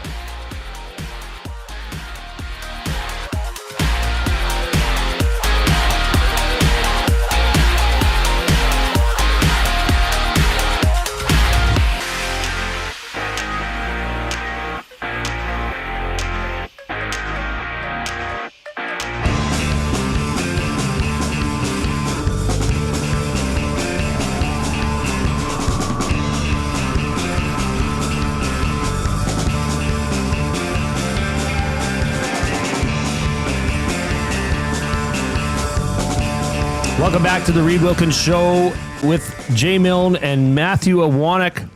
Reid is off this week. He's off next week. By all accounts, he's having a glorious time. Have you talked with him? I've left him alone. He's texted me a couple times. He always says, have a good show. But I haven't pried too much. I know he I think this is really his first long extended break from Edmonton Sports Talk, so I'm letting him I don't think so. Have it, I guess. Well, he's been off from time to time. He had like a week off at one point. But this is 2 weeks. This is a big break for the big guy. So no, Reid will be back after Labor Day, at which point we are assuming the Elks, well, at least I am. I think they can take that game in Calgary. I really do. I don't think he's had a week off. Could be 5-6. Can you imagine that? And that's also the day that we are expecting Connor McDavid to be re-signed. Which day? September 3rd. Right? That's the first day back because Labor Day is 2nd? First. September 2nd. Is that what people are expecting? That's that would. I thought that would fall in line. That's when orientation a year ago Draisaitl was signed on that day. It was the first ever episode of the Reid Wilkins Show with Jay Milne. And we had all this stuff to get into and all. Here's who we are. And then Draisaitl got signed that morning and there it came out. And that was the show. Orientation camp's 26th to 28th. Yeah, okay. That makes sense. You could see it. No, that makes sense. You could see it. Right now, it's time to get into the voices of the game presented by Windsor Plywood Leduc. They are locally owned and operated since 1993. They're more than just plywood. They offer everything from doors and flooring to decking, fencing, and custom millwork. With a huge selection of hardwoods and knowledgeable staff, they're here for all your DIY needs. Windsor Plywood Leduc, the experts you need to know. And with that, I wonder if our next guest has the same feelings as you and I have about going to the hardware store and with our parents growing up. It's just the greatest thing ever. The smell. The smell. It's just the wood, the fresh cut wood. A fantastic smell. I want to go. Yeah, I just want to go for a drive to Windsor Plywood. I do. I would. That would be great. We should do a show from Windsor Plywood, right beside the bandsaw that's cutting up all that fresh wood. Only if I'm allowed to cut something. Yeah, for sure. Except I wanted to cut because I've cut up my wrist on a bandsaw. I wanted to cut the lawn out here. We had a guy outside our building today cutting lawn. I told you go offer him a beer. Well, I think that would be awkward. We are joined now by the one and only Jeff Krushell, Crusher. Welcome to the Reid Wilkins Show. Good. How are you doing today? 2 thumbs up, guys. A little chilly out there, It should be midsummer. We're talking baseball, but man, oh man, I'm telling you, we're dealing with some cold weather, but all in all, good, guys. Really good. We were just looking at the weather forecast coming up and Maddie feels like we're in for some good weather here. I looked at the forecast. Future. So the forecast as of tomorrow, we get to 20, then Saturday's 22, Sunday's 24, Monday's 25, then it's like, I'll just rattle off then 28, 29, 30, 29, 27, 28, 24. We don't get to below 20 right now, the long-term forecast, until Wednesday, September 3rd. Wow. Beautiful. It's great. Yeah, fall in Canada. Spring and fall in Canada. It's hard to beat, I'm telling you.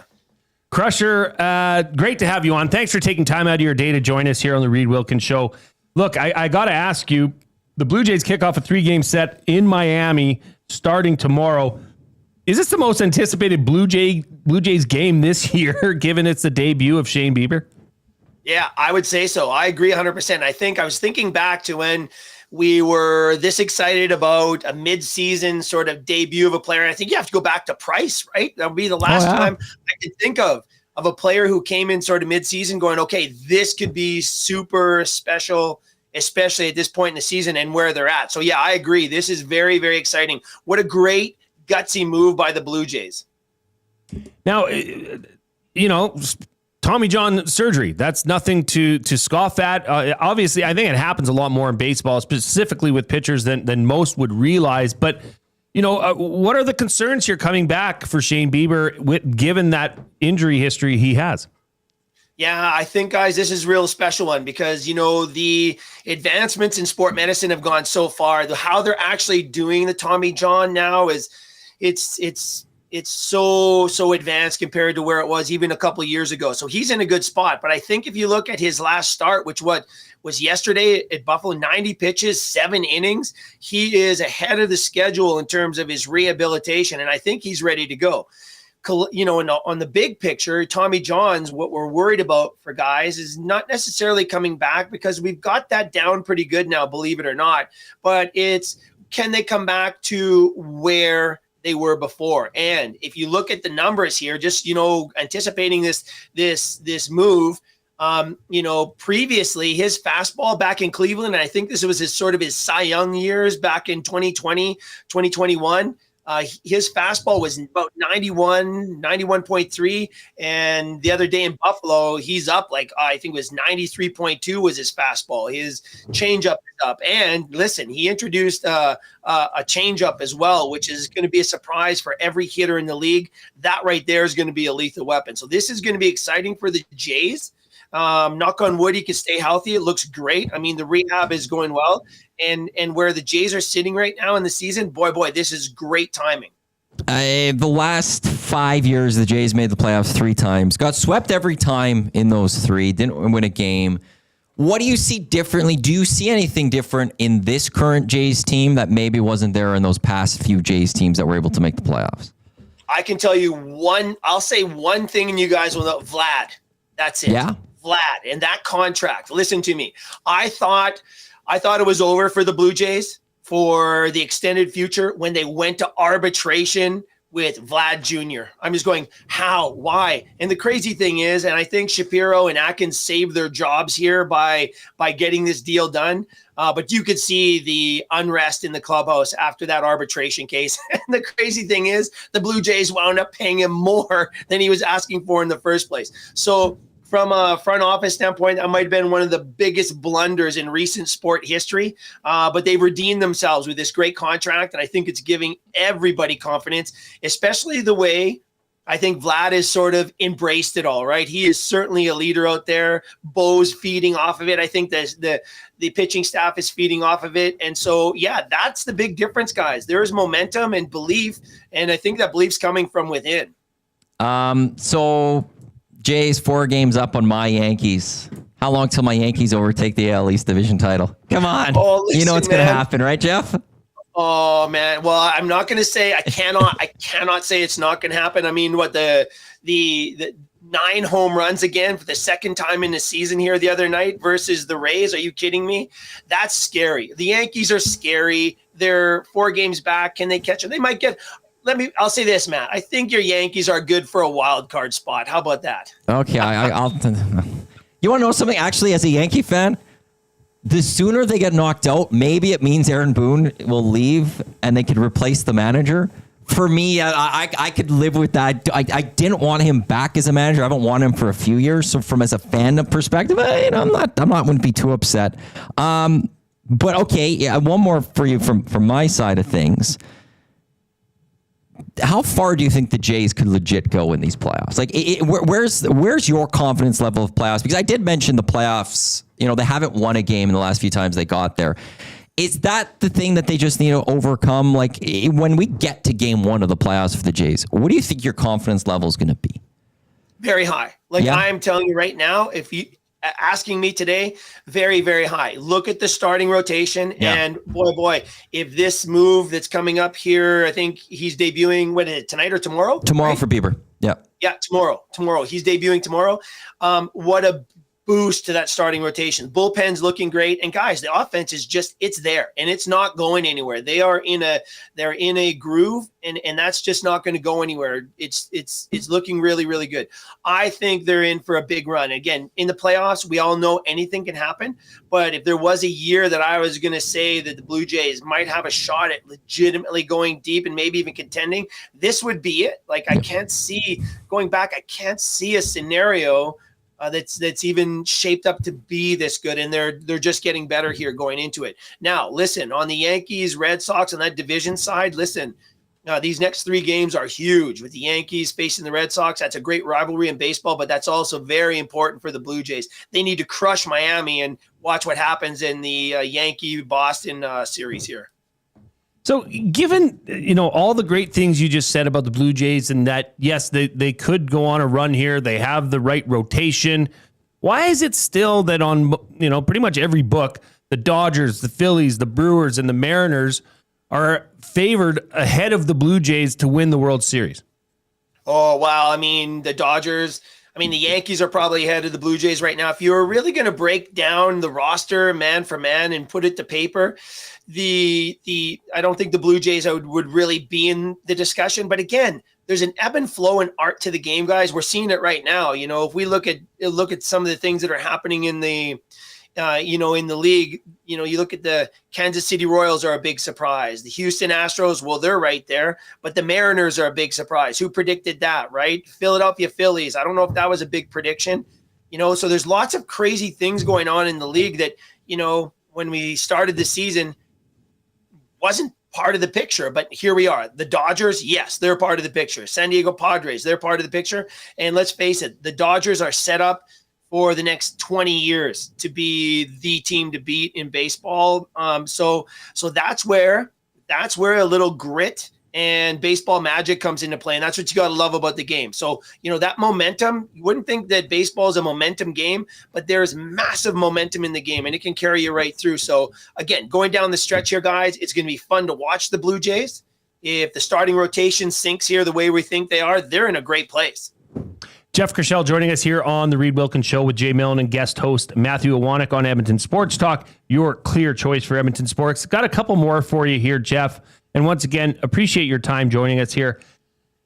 Luke Gazdic was in studio yesterday. He's from Toronto, big-time Blue Jays guy, and he figures that the difference with this team in the last run that they went on is this team's ability to play small ball and chip away at things. Does that work, though, when you're going up against some of these other teams with the heavy bats that I just named? Yeah, it's a changing landscape, right? And again, guys, it's a fascinating experiment in sport. If you look back let's go back 10 years, let's go back 5 years, and just look at how the analytics changed, how not just the teams are playing the game, positioning the players. It's forced rule changes in the game. The shift, for one, which I wish was never a rule. I wish that the batters would have just been free to hit into the gaps, hit against the shifts. So I don't like that rule. But the answer to that, Jay, is yes, that small ball is such a big part of the game now because everybody's been hitting for the fence. And this is sort of now the counter to that attack on analytics. So no, there's a big place for it. And if you look at the number of stolen bases right now, the number of bunts laid down, the number of base runners this year, all those numbers are up and I love it. It's great for the game. Okay, I don't know if you've seen the reports from this week, potential expansion for Major League Baseball, which also lead to realignment. If you've seen that, what do you make of the idea that this league might go to 32 and we go to 14 divisions, which might lead the Jays to being out of it? Depends on which site you look at. There's been all sorts of proposals for this. They might leave the Yankees and the Red Sox. They might still be with them. But what do you make of baseball potentially looking at 32 and then a whole realignment? Yeah, I think it is going to happen because even if you go back, 3 or 4 years in Manfred's State of the Union, he said one of his goals was to add 2 teams. He just sort of put that across the bow here from Milwaukee the other day as well. So I believe it is going to happen. Where are those teams going to land? I'm not sure, but I think that is. He said that once they get the Tampa Bay Rays in order, and that's now coming, with the new stadium. And once they get the Oakland A's in order, they're in order going to Vegas, then the main focus was going to be expanding 2 teams. So I think it is going to happen. My wish is that it would be Montreal and Mexico City, not Portland and Charlotte, right? But that's my humble opinion. I'd love to see 2 international teams, but the alignment could be cool. I think it's going to be great for the game. And again, one of the mandates there is to reduce the amount of travel, which just makes sense, right? It sure does. But also to maybe even the playing field a bit. But I'm maybe a little old school here. I really don't want to disrupt the National League and the American League. I don't like Yankees and the Mets in the same division. Yeah. That's crazy to me. So I like the idea of maybe 4 divisions of 8 teams or 8 divisions of 4 teams. I actually like better, but I think it's going to happen, guys, and it's going to be great for the game. I love your idea of Mexico City. I think that become the first major 4 of North America to actually be North America. And every time you talk about Mexico City with me, it makes a lot of sense. Yeah, 22 million people in Mexico City. And keep in mind that I believe, for the last 3 or 4 years, MLB has hosted preseason games there, preseason series there. And I do believe they were testing the water. So I would love to see a team in Mexico City. I would also love to see another team back in Canada. I think that's a long shot, though. I think Mexico City is more tangible than a team back in Canada. Crusher, I have one more for you before we let you go. Sure. This pertains to our off-topic topic presented by William Huff, and I'm going to put you on the spot here, okay? But what, in your opinion, is the greatest comedy movie of all time? Oh, guys, listen. So I grew up watching movies with my dad, and especially I remember The Shining was one of the first movies I can remember watching with my dad. I was scared out of my pants. But, man, we used to watch the Pink Panther movies. Oh, my goodness. And I'm telling you, I still, maybe that's why I'm so partial to them, but I still laugh at that, just that silly humor. So the Pink Panther movies for me are right up there, guys. Now, was that Inspector Clouseau? No. Peter Sellers was the actor. Yes. Inspector Clouseau, for sure. Yes. Oh, those were classic. That's a good one. I don't know that we haven't had that one yet. Very well. Crusher, thank you so much for joining us here today on the Reid Wilkins Show. Where can people follow you, see what you're up to, check out your podcast? Give us all that info. Yeah, great. Well, hey, we're proud to say we are airing Wednesday nights with you guys there at Edmonton Sports Talk. Hey, we're heading into our 20th year, guys. It's actually our 21st year, but our 20th year will be starting up this fall. We're very, very excited about that. You can go to jeffkrushell.com to get the archives and the link and our online courses for coaches and everything cool that we've got going there, guys. Well, thank you very much. It's great to catch up with you. This has been Jeff Krushell, Voices of the Game for Windsor Plywood Leduc. Take care, Jeff. Thank you for joining us. Thanks, guys. Crusher's the best. I love Crusher. Crusher's a wonderful man. Every time I see him, I just leave with a smile on my face. You can't. I've never seen a guy with more energy. He's a very positive person. Positive, full of energy. He's the best. Great knowledge. The 1260. Myself and JMO would have an office where you'd come and record things too. There was a computer there, and Jeff would come in to record interviews throughout the day. And it was always fascinating. Like, you have no idea who I'm recording with, Matt, today. And he'd tell me, I'm like, this is just incredible stuff, Jeff. Like, it honestly is. And like, he's talking to, like, one time he was talking to like a mobster because they wrote a book or something. It was always great. When Jeff came in, it was always like, today's good. Today's a good day because I get a good chat with Jeff, and it was always the best. Well, today was a good day. He gave us some great information on, potentially what's going to happen with the Blue Jays as they head into the final stages of the regular season and into the playoffs. And your Yankees, those damn Yankees, as they say. Hey, after the Red Sox, they get a nice couple series. They get the White Sox and the Nationals. Some wins that they should be able to pick up. Some wins for sure. A reminder that Edmonton Sports Talk is presented by Play Alberta. It's time to turn up the fun with the all-new Play Alberta app, your digital destination for casino, live dealer, lottery, instants, and of course, sports betting. Well, it's time. Maddie's got his box of goodies. We've got to run to the fridge to get some other goodies. But right after the break, we've got Buying or Selling presented by Damon Bunting Real Estate, where Jay, Matt, and Koob are going to eat some weird stuff. But first, let's hear from the Koob.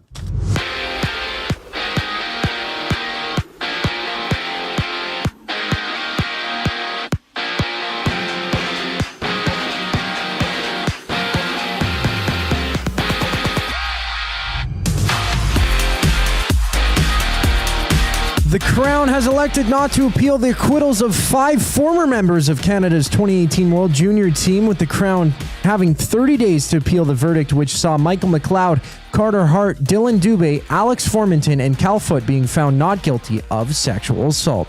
Preseason action continues in the NFL. Pittsburgh on the road in Carolina before the Giants play host to the Patriots. Steelers-Panthers match up at 5 o'clock. Meanwhile, ESPN's Adam Schefter has reported that Sky Moore has been traded from the Chiefs to the 49ers, the team also swapping a couple of late-round picks in the move. And from Montreal, CFL Week 12 kicks off The 5-4 Bombers face the 5-5 Alouettes. Action gets going at 5:30. James Morgan taking snaps for Montreal. And there's 3 games live in baseball. Bottom of the 9th, Dodgers lead 9-5 over the Rockies. In the 7th, the Mets are down 5-3 to the Nationals, while the Padres have doubled up the Giants 8-4 in the 6th. This sports update is brought to you by Advantage Sports Medicine. Connor McDavid's got a team of specialists, and you're stuck with a bag of frozen peas. Get the same locker room approach that's trusted by the best in the game. Give them a call at 780-460-9977. You can also visit their website at advantagesportmed.ca to book an appointment today. Buying or selling up next for Damon Bunting. I'm Zach Kubusch, keeping you in the loop. The Nielsen Show with Lieutenant Eric. To take a look at the Falcons from 92-9, the game. Carl Dukes. Pitts knows the criticism he's received about not living up to being the 4th overall pick in the draft. They picked up his 5th-year option, but this is in essence a contract year. Last year, we came into the season, I said, Pitts is a difference maker. I need you to step up. And he didn't. And coming into this year, I've said the difference in Pitts is that I think Michael Penix, they have a connection. The Nielsen Show with Lieutenant Eric. Weekday mornings 6 to 9. Only on Edmonton Sports Talk. Your clear choice for Edmonton sports. World-renowned top psychic medium and the star of Meet the Frasers, Matt Fraser comes to River Cree Resort and Casino on September 12th and 13th for a couple of special live shows. Join Matt for 2 nights of healing, hope, and laughter. Matt has become a trusted figure for people seeking closure, guidance, and connection with their loved ones. Don't miss Matt Fraser live at River Cree Resort and Casino September 12th and 13th. Both shows are 18+. Get your tickets now at rivercreeresort.com. Since 1952, William Huff has been the heartbeat of Edmonton's advertising world. From humble beginnings to a citywide powerhouse, we've been the go-to for signage from print to design and installation. Partnering with Edmonton's top sports franchises and major events, we've helped shape the city's global reputation. Our secret? Unmatched customer service, decades of experience, and a passion for excellence we call the William Huff Advantage. Visit us online at williamhuff.com. Okay, 2 kids, 2 backpacks, lunch bags. Wait, where are the school books? Back to school doesn't have to mean the everyday rush and stress of looking for your kids' items. Have more zen in your mornings. Find space for your family's needs with Sentinel Storage. Go back to school with 4 weeks free. Reserve your space today and find the peace of mind your morning needs. Visit sentinelstorage.ca. Buy Canadian, store Canadian. Must you click? Click.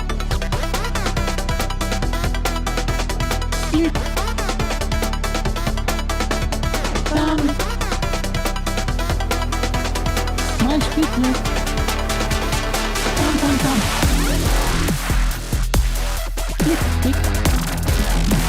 Welcome back to the Reid Wilkins Show with Jay Milne and guest co-host Matthew Iwanyk. Live from the Banquet Studio here at Edmonton Sports Talk, your clear choice for Edmonton sports. As you can see, there are some items on the desk here that, for those watching on YouTube. For those watching on YouTube, sorry. Listening, you're just going to have to trust us on this We'll one. describe things as best as we can. Now, this is another rendition, I guess, of Jay, Matt, and Koob Eat.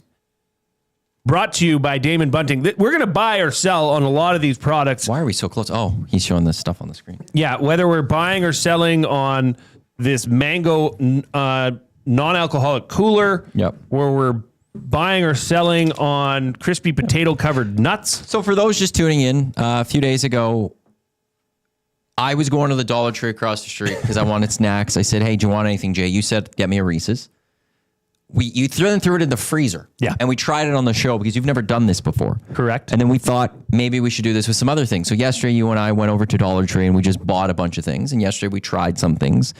The chips, by the way, you brought the sea salt and vinegar home. Yeah. The girls thought. My middle daughter, Rose, thought they were the best salt and vinegar chips she ever had. My oldest, Grace, did not agree, did not like them. So jury's out still. Yes. Well, you like them. I like them. Koob and I were kind of indifferent. So that seems like it's pretty good. So we've got a lot today. Well, and I will note that, first, let's get to buying or selling for Damon Bunting. Damon Bunting has been a consistent top producing realtor in the greater Edmonton area for over 17 years. He and his team would love to help you find that right home or make the move from your current home. community driven. He understands what it takes to make a difference in our city.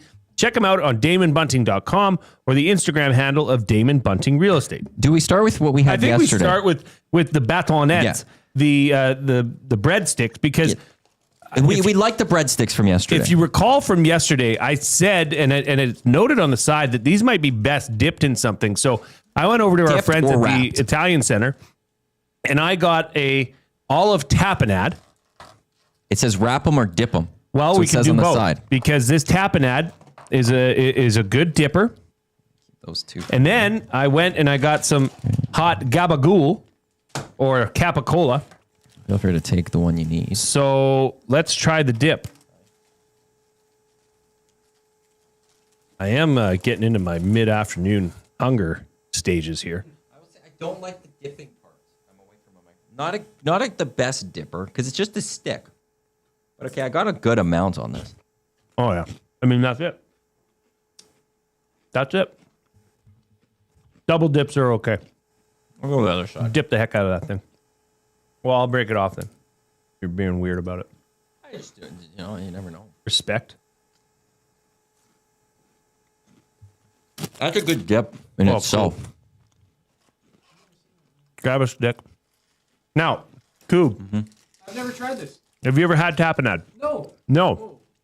Okay. That stick ends up like that's an elite tapenade. You want to know something? I will say this. Initially, I didn't know about the pickup, but the two I had, you got a good amount on that. This stick holds that dip well. It's a good dip and stick. That's pretty solid. You like Koob? Yeah, tapenade. We got capicola hot.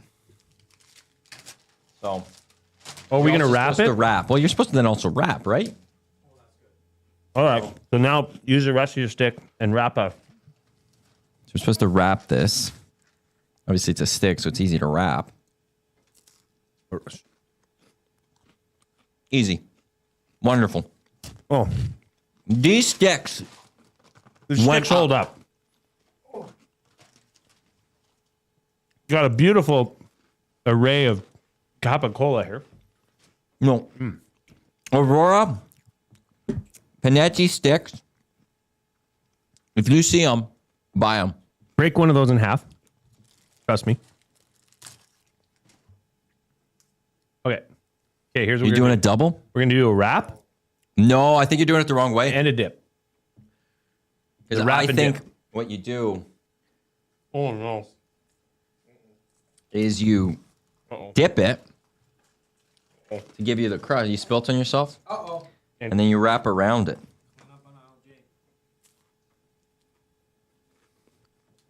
Yeah. Okay. Wonderful. Yeah. This is fantastic. I'm bringing these sticks up to like a 9.2. Oh, when you include these treats, really, they're great on their own from the Italian Center. They are great to dip. This is fantastic. You can wrap. These breadsticks, fantastic. These I'm putting these at a 9. Bang. Oh my God. This tapenade, I gotta say, is elite. I wouldn't expect anything less from the Italian Center. I'll just say that right off the bat. Okay, why don't we head over to the Casa Domingo non-alcoholic peach cooler? It's peach fantasy. Ooh. It's vegan. We're wondering about if anyone's interested in that. So I got cups here. We had the coffee thing yesterday, the iced coffee. So one item we didn't mention, which was on the thummy, we're going to finish this segment with a sour Warhead dill pickle. Read the ingredients. It has nothing to do with warheads. Cucumber, water, vinegar, salt, calcium chloride, natural flavium, sodium benzoate, and potassium sorbate. You know? And yellow 5. Sounds good. I love me yellow 5. Yellow 5 is so much better than yellow 3. What's the preservative part? Because it has in brackets preserved or for something like that. To prevent spoilage. Which one's that? Potassium sorbate. Oh, okay. Gotta have that. This one's for you, Koob. So this is the... Yeah, those that say yellow 5 is better than yellow 3, you don't know your yellows. Yellow 6 is pretty strong. Yellow 6 is my non-alcoholic favorite. wine beverage, peach fantasy. It's a cooler. Cheers. Cheers. Cheers to Koob. Cheers, Koob. Let's go. Thank you. Okay.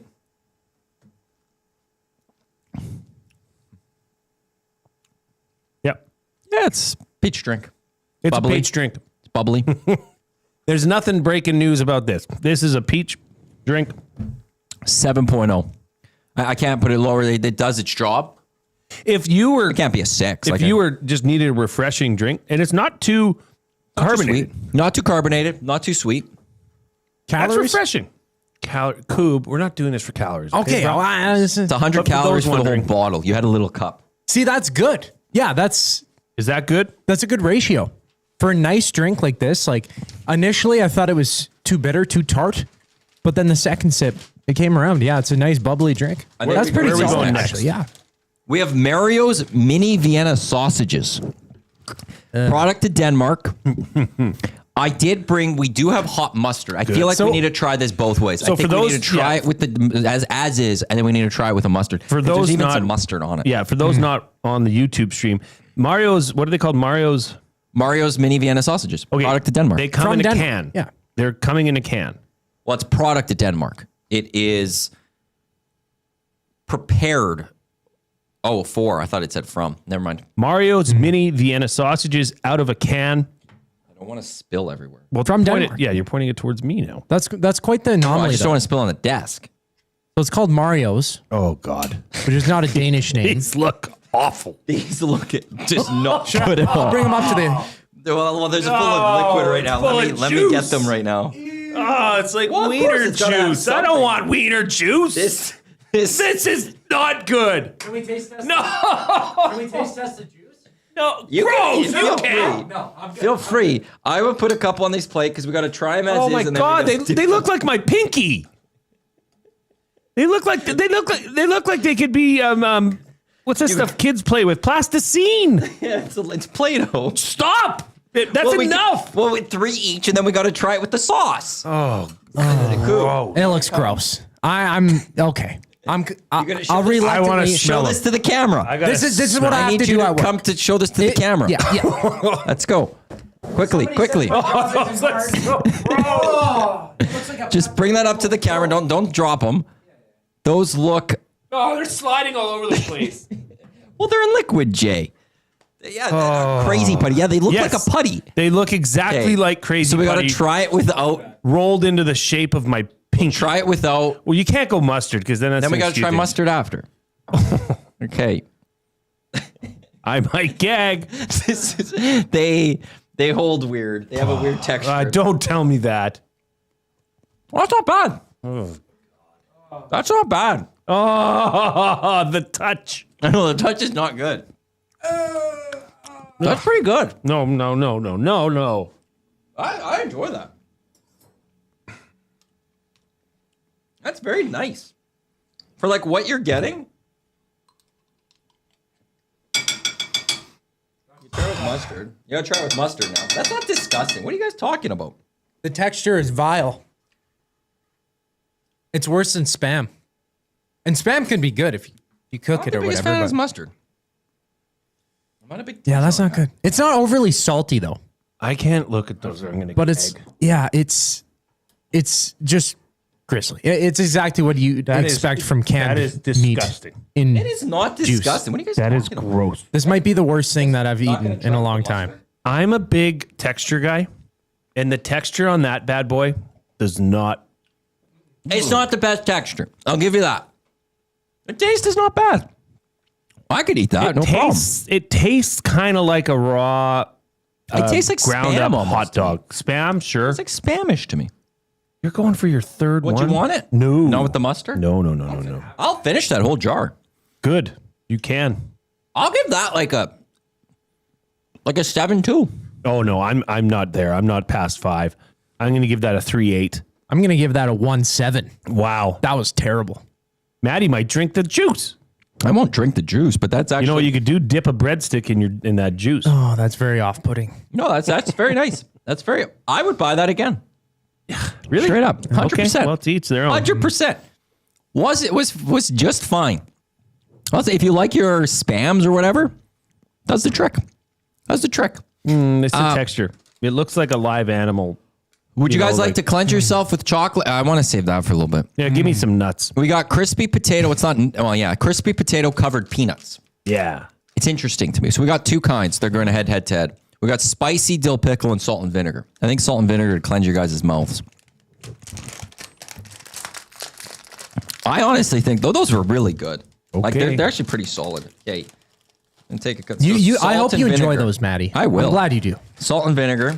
So these are crispy potato covered peanuts. They're crunchy nuts. Actually, I want to read the back of this.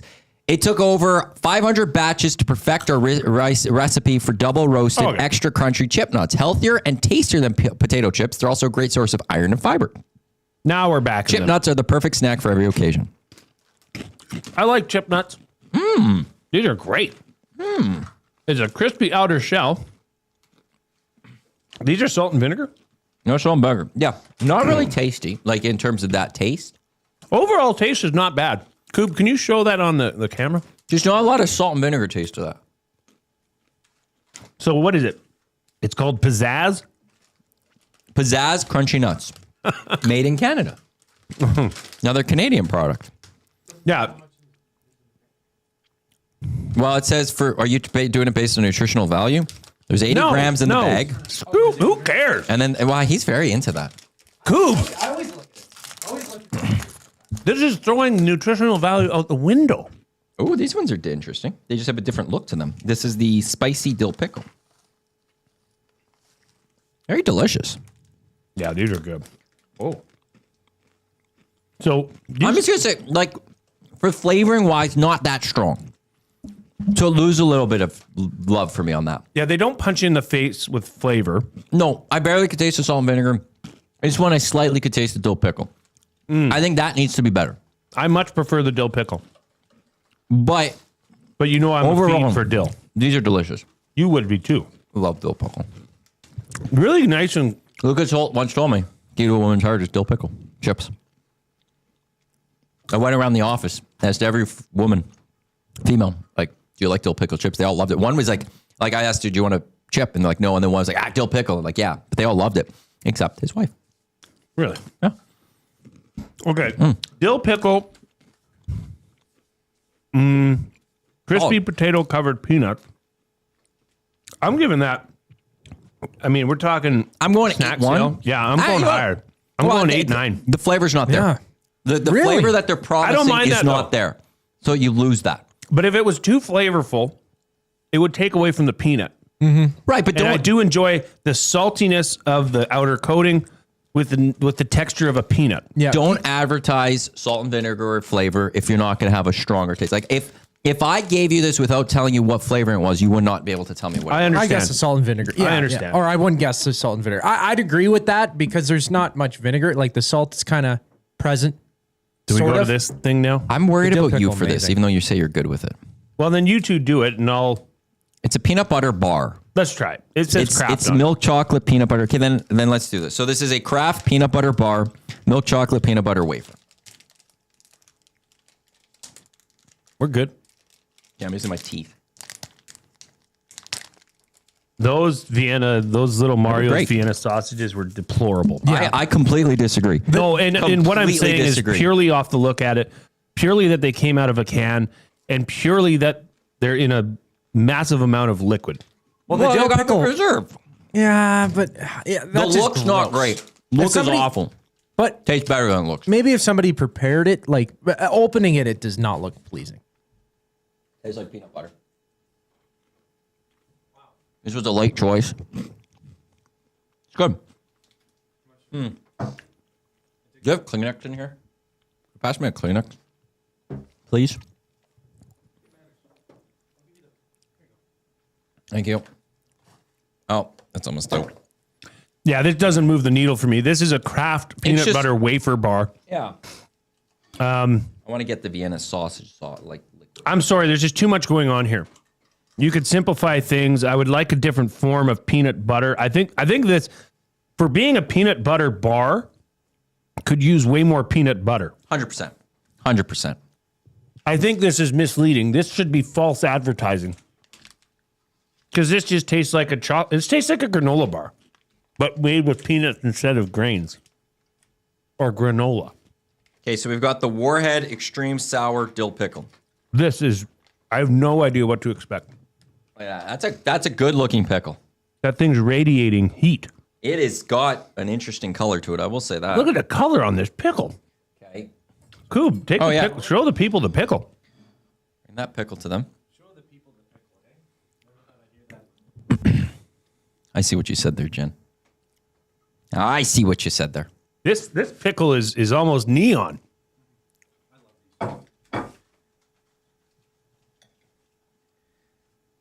Decent firmness to it. Quite girthy, as Big Uke says.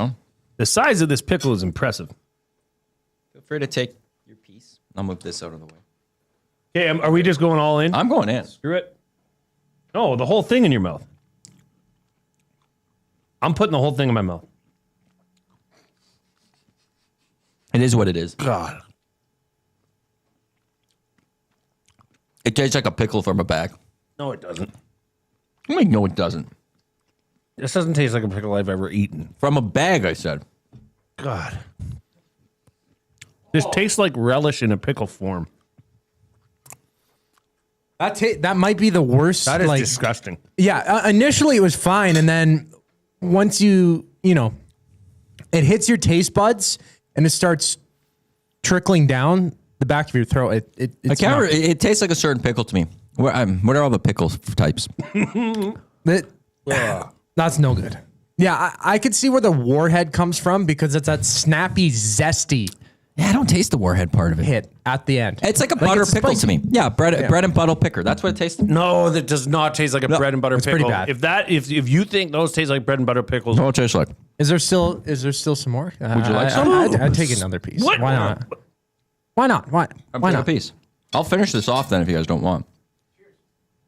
All right, because I don't know what that is. I'll eat that. Cheers. That was. You want to know what's for this? I'm gonna judge it based off being a pickle in a bag. I'll give it a 6-7. Pretty solid. Would I buy it again? Probably not. But if you offered it to me, would I eat it? 100%. I don't know why I went at it again. Give me some of that peach juice. I need this taste out of my mouth. That might be, yeah. Oh, gosh, that's way too sour. And I never liked sour pickle. I agree. It tastes like that's terrible. Bad relish. Oh. Like it tastes like relish that was left in the fridge way too long. Yes, it does have a relish taste to it. Tastes like a bread and butter pickle. It's almost like relish with too much sour but cabbage. Somebody's been feeding you the wrong information about bread and butter pickles. That I know what bread and butter pickles taste like. That is not it. I'm going to say this right now. The bread, like everything from the Italian Center, top notch. So that's got to go on the side. I enjoy all this stuff. You're eating more of these weenies. These wieners feel weird. That it's awkward, but they taste nice. I might finish. I'm not going to throw those out. It's like spam.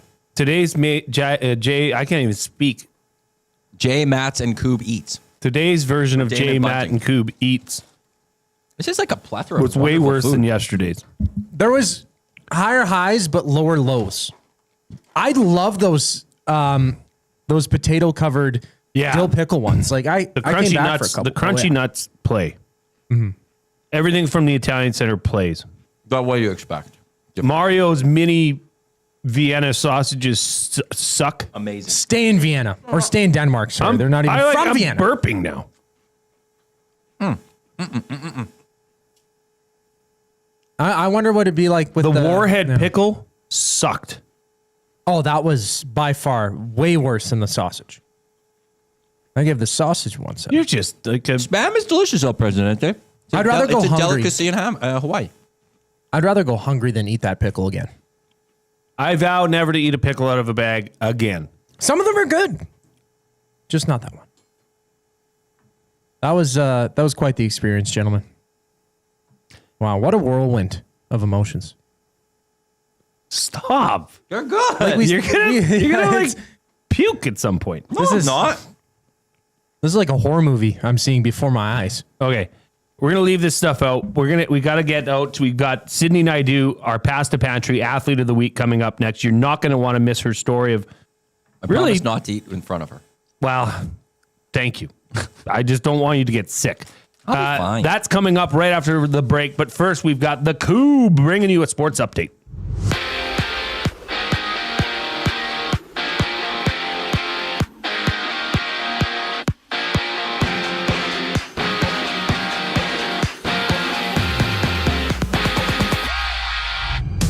The Crown has elected not to appeal the acquittals of 5 former members of Canada's 2018 World Junior team, with the Crown having 30 days to appeal the verdict, which saw Michael McLeod, Carter Hart, Dylan Dubé, Alex Formanton, and Cal Foote being found not guilty of sexual assault. Meanwhile, ESPN's Adam Schefter has reported that Sky Moore has been traded from the Chiefs to the 49ers. The team also swapped a couple of late-round picks in the deal. And on the field, there's 2 games. Giants meeting the Pats after 6, with the Steelers and Panthers kicking things off at 5 o'clock. Staying out east, Montreal hosts Winnipeg for the start of Week 12. Jake Morgan makes his first CFL start for the Alouettes. That one gets going at 5:30. And in baseball, there's just 2 games live. The Giants are down 8-4 to the Padres, top of the 8th inning, and bottom of the 8th. The Nationals have taken a 9-3 lead over the Mets, 4 runs for Washington in the inning. This sports update is brought to you by Windsor Plywood Leduc, locally owned and operated, serving Leduc and surrounding areas since 1993. They have doors, flooring, baseboards, and of course, they have plywood. Go see the knowledgeable staff today at Windsor Plywood Leduc. The show continues with the Athlete of the Week on the other side of the break. I'm Zach Kubusch, and you're up to date. EST Hangout. Then it was going to be like, Jasmine's such a princess, blah, blah, blah. I mean, we already knew this. Yeah, you're the one that can't. You already yell about bottle service, so that's already just there. You were Princess Jasmine. Come on. Well, talk to my lawyer next time, okay? Okay. The EST Hangout, presented by Sentinel Storage. Weekday mornings 9 to 11, only on Edmonton Sports Talk. Your clear choice for Edmonton sports. The leaves are turning, and just like golf season, time is running out to get in on Play Alberta's biggest offer ever. For a limited time only, new players can get up to a $1,000 casino bonus when they sign up. There's never been a better time to join the fun. Visit playalberta.ca today to get started with casino, sports, and lottery all in one app. Must be 18 plus to play. Remember, if you gamble, please use your game sense. You've always known GCL Diesel as the experts in diesel fuel systems, but did you know that GCL is also your source for turbochargers and turbo repair? As a turbo supplier for Garrett, Borg Warner, and Holset, GCL can provide genuine original equipment turbos at wholesale prices. Whether it's diesel, gas, natural gas, or performance, we can provide you with the turbo or custom repair you require. Turbo questions? We've got turbo answers. Visit us in the West End or online at gcldiesel.com. GCL Diesel, turbochargers, understood. Goodbye. You sure are going to miss them, but their room would make a great yoga studio. Store their childhood treasures safely with Sentinel Storage and find some space for you. Try 4 weeks free. SentinelStorage.ca.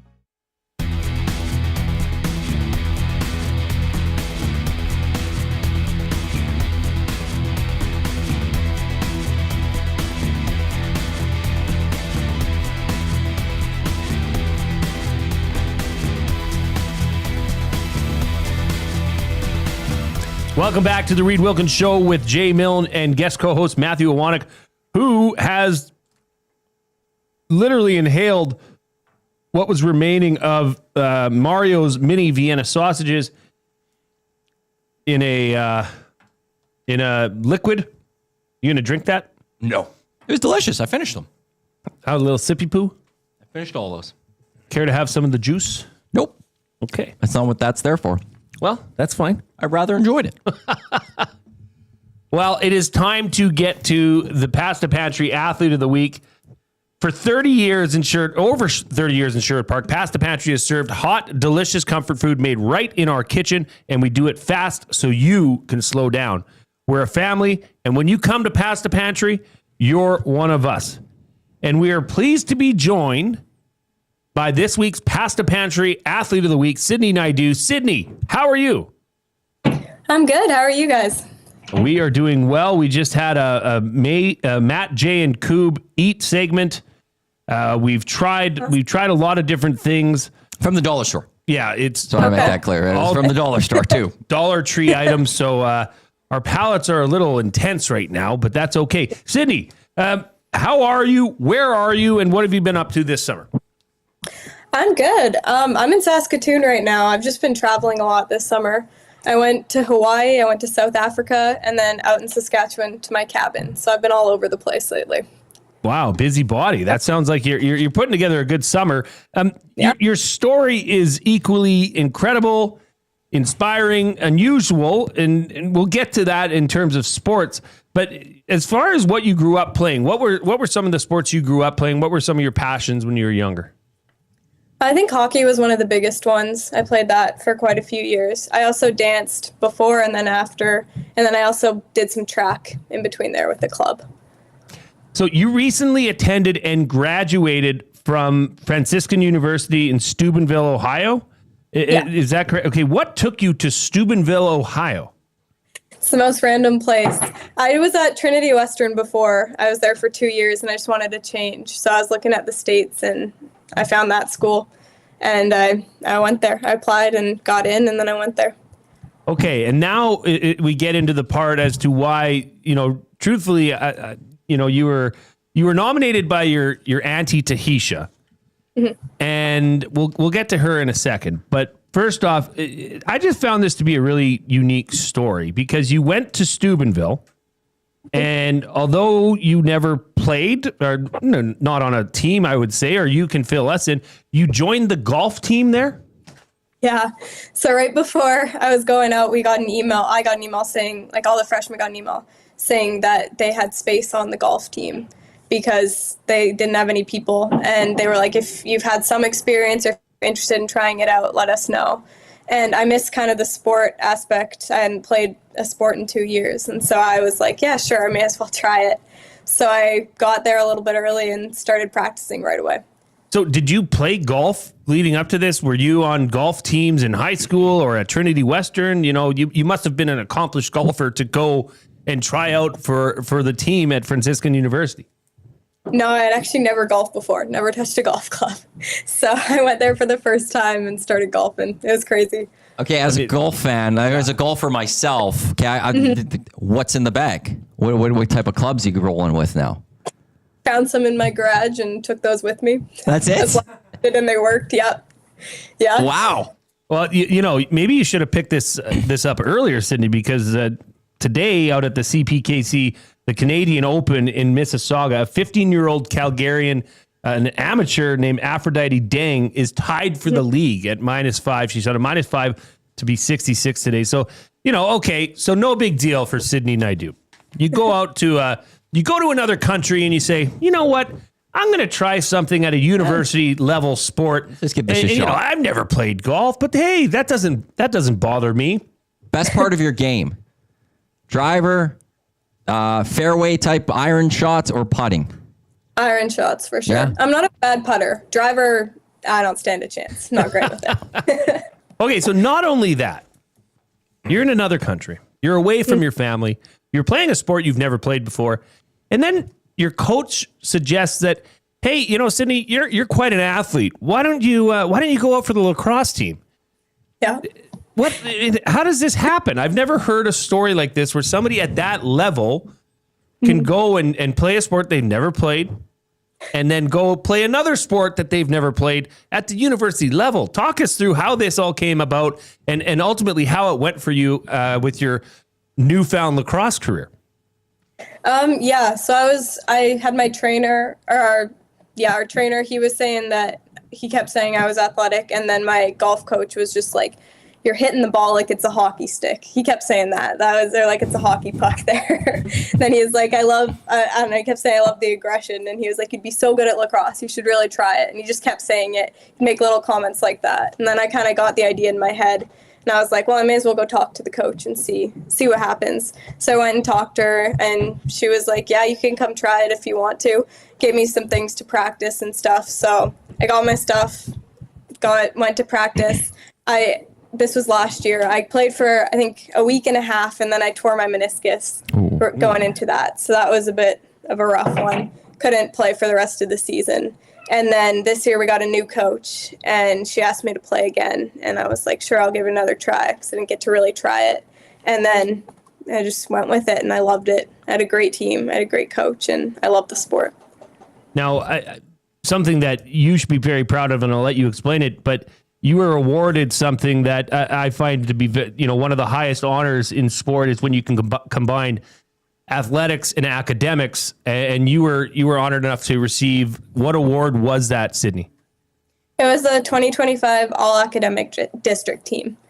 So, and what do you have to, what are the requirements of receiving an award like that? you have to play in 90% of the season games, and then you have to start in 66% of the games with at least a 3.5 GPA. Wow. Good for you. Well, Sydney, we just wanted to say congrats, because to just be as, to explore like you have, not only just going to a different school in a different country and finding a passion for sports that you just went out and said, hey, I'm going to try this. Where do you think that comes from? Because I got to be honest with you, I don't think that many people would just go out and say, yeah, sure, I'll try this, and then go out and do it, and then say, yeah, sure, I'll try another sport and receive at that level too. At that level, at the university. Where does this drive come from, Sydney? Honestly, I think my parents are a big part of it. They kind of just told me to do whatever I wanted to do. They never forced anything on us. And so, I don't know, I've always, I get an idea in my head and I just go and start it. It was the same way with track when I was in high school. I was playing hockey and I was like, I'm fast, I want to try track. And so I started doing it right away. I just joined a club. I've kind of always been like, once I get in my head, I need to do it and I need to do well. So I think it comes from them and just them giving me the freedom to do that. Well, here's what your auntie Tahisha had to say, who nominated you. She said she basically walked onto your university golf team. After that, she tried out for the women's field lacrosse team. She had never played in the past. She made it and crushed it. She's an incredibly gifted athlete. She danced for years. She was flawless. She then played hockey and crushed people in both girls and boys hockey. She's also just an overall great human and the oldest of 7 kids. She may be the shortest, while her 4-year-old is a smidgen shorter than her. That's it. She says, how much does it mean to hear those words coming from your auntie? It's quite kind. I really appreciate it. I love her a lot. All right. Well, except for the comment at the end there. I mean, that's a little bit of a low. The short one. Sydney Naidu, you are the Pasta Pantry Athlete of the Week. I've got a $25 gift certificate with your name on it. So when you're back in Edmonton, head out to Sherwood Park and try out the pasticcio. I recommend the pasticcio out at the Pasta Pantry. But keep on doing what you're doing, Sydney. That is awesome. That is an inspirational story for sure. And congrats on being the Pasta Pantry Athlete of the Week. Thank you. I appreciate it. Thanks for having me out. Continued success. Oh, wow. That's just incredible. I didn't even know her clubs. Drop those in the garage. I can hit an iron. Who approaches golf and says, yeah, my irons are the best? That takes years of form. I hate my irons. Exactly. And how many years have you been golfing? I know.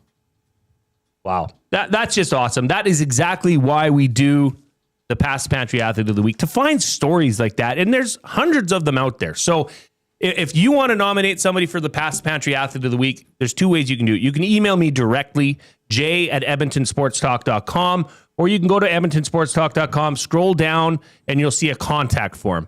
Just put Pasta Pantry Athlete of the Week, and it'll get directed to me.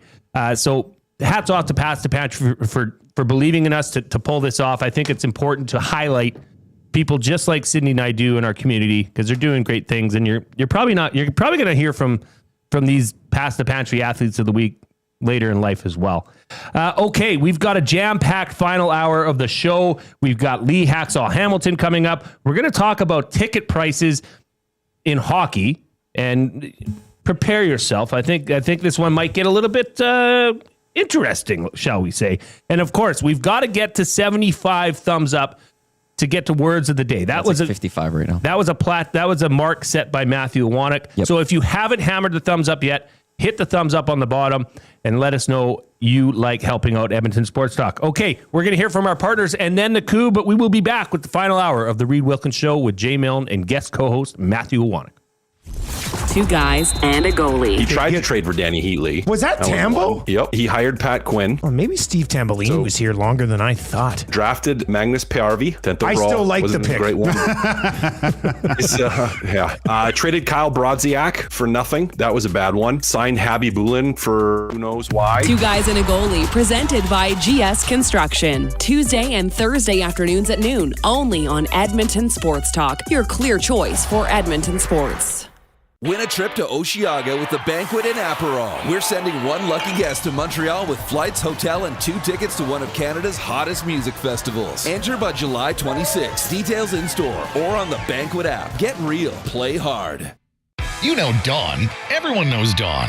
Dawn from Frontier Cartage. That's right, it's me, Dawn from Frontier Cartage, where we're setting the standard for cartage service in Edmonton and beyond, offering city cartage, Alberta Highway, short haul deck, and more. My team and I are bringing our years of industry experience and expertise to every mile. Join Dawn and her boys in a new chapter in transportation excellence, dedicated to exceptional service. Call Dawn at Frontier Cartage, 587-222-5826.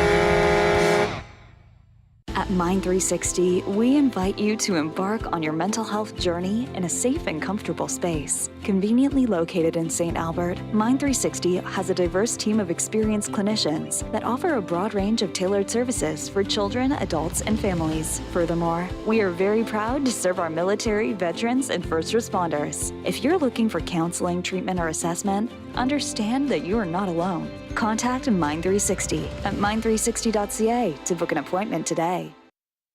Looking for quality building materials and friendly advice? Visit us at Windsor Plywood Leduc, family owned and locally run since 1993. From interior materials for doors, flooring, baseboards, and all the finishing touches to all you need for your outdoor projects like cedar lumber for decks and fences, plus all the plywood you'd need. Our full-time on-staff carpenter can help with anything odd-sized or custom, and from domestic hardwoods to exotic selections, we've got you covered. And if we don't have it, we'll track it down for you. Windsor Plywood Leduc. We're the experts you need to know.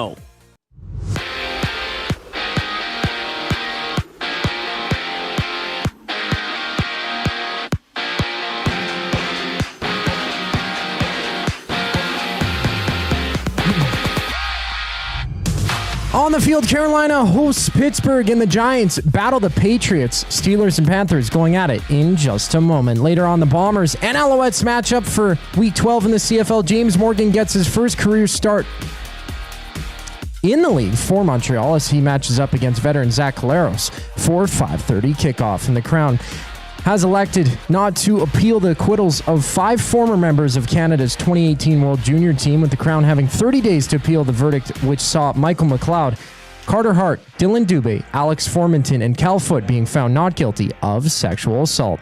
In baseball, there's 4 games wrapped up, 2 games live, both in the 9th. Mets trailing the Nationals 9-3, while the Padres lead the Giants 8-4. And earlier, the Blackhawks inked Frank Nazar to a 7-year deal worth over $6.5 million per season. The 21-year-old has 1 year left on his entry-level deal. I'm Zach Kubusch. That was your sports update. The third and final hour of the Reid Wilkins Show starts right now.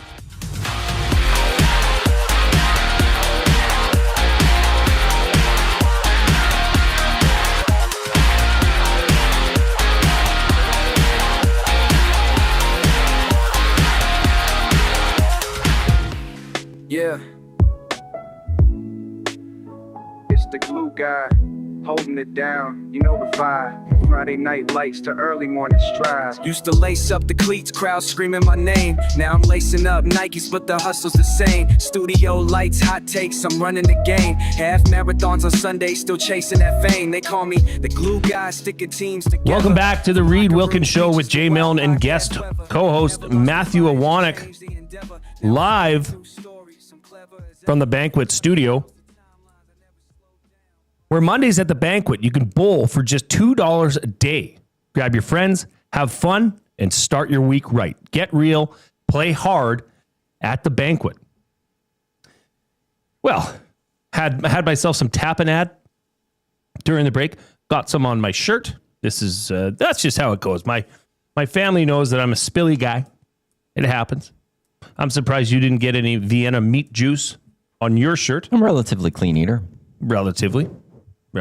Honestly, though, they give me actual regular mustard. Those would have been dynamic. You don't like the hot mustard? I don't like the Dijon mustard and stuff. Oh. Not a fan. Okay.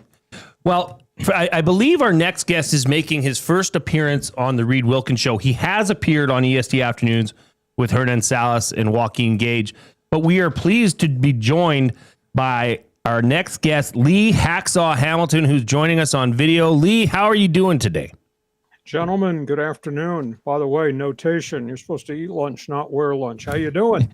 Well, thank you, Lee. Unfortunately, sometimes, things get out of hand. You're wearing the right shirt to be eating a hot dog with mustard on it. Yeah.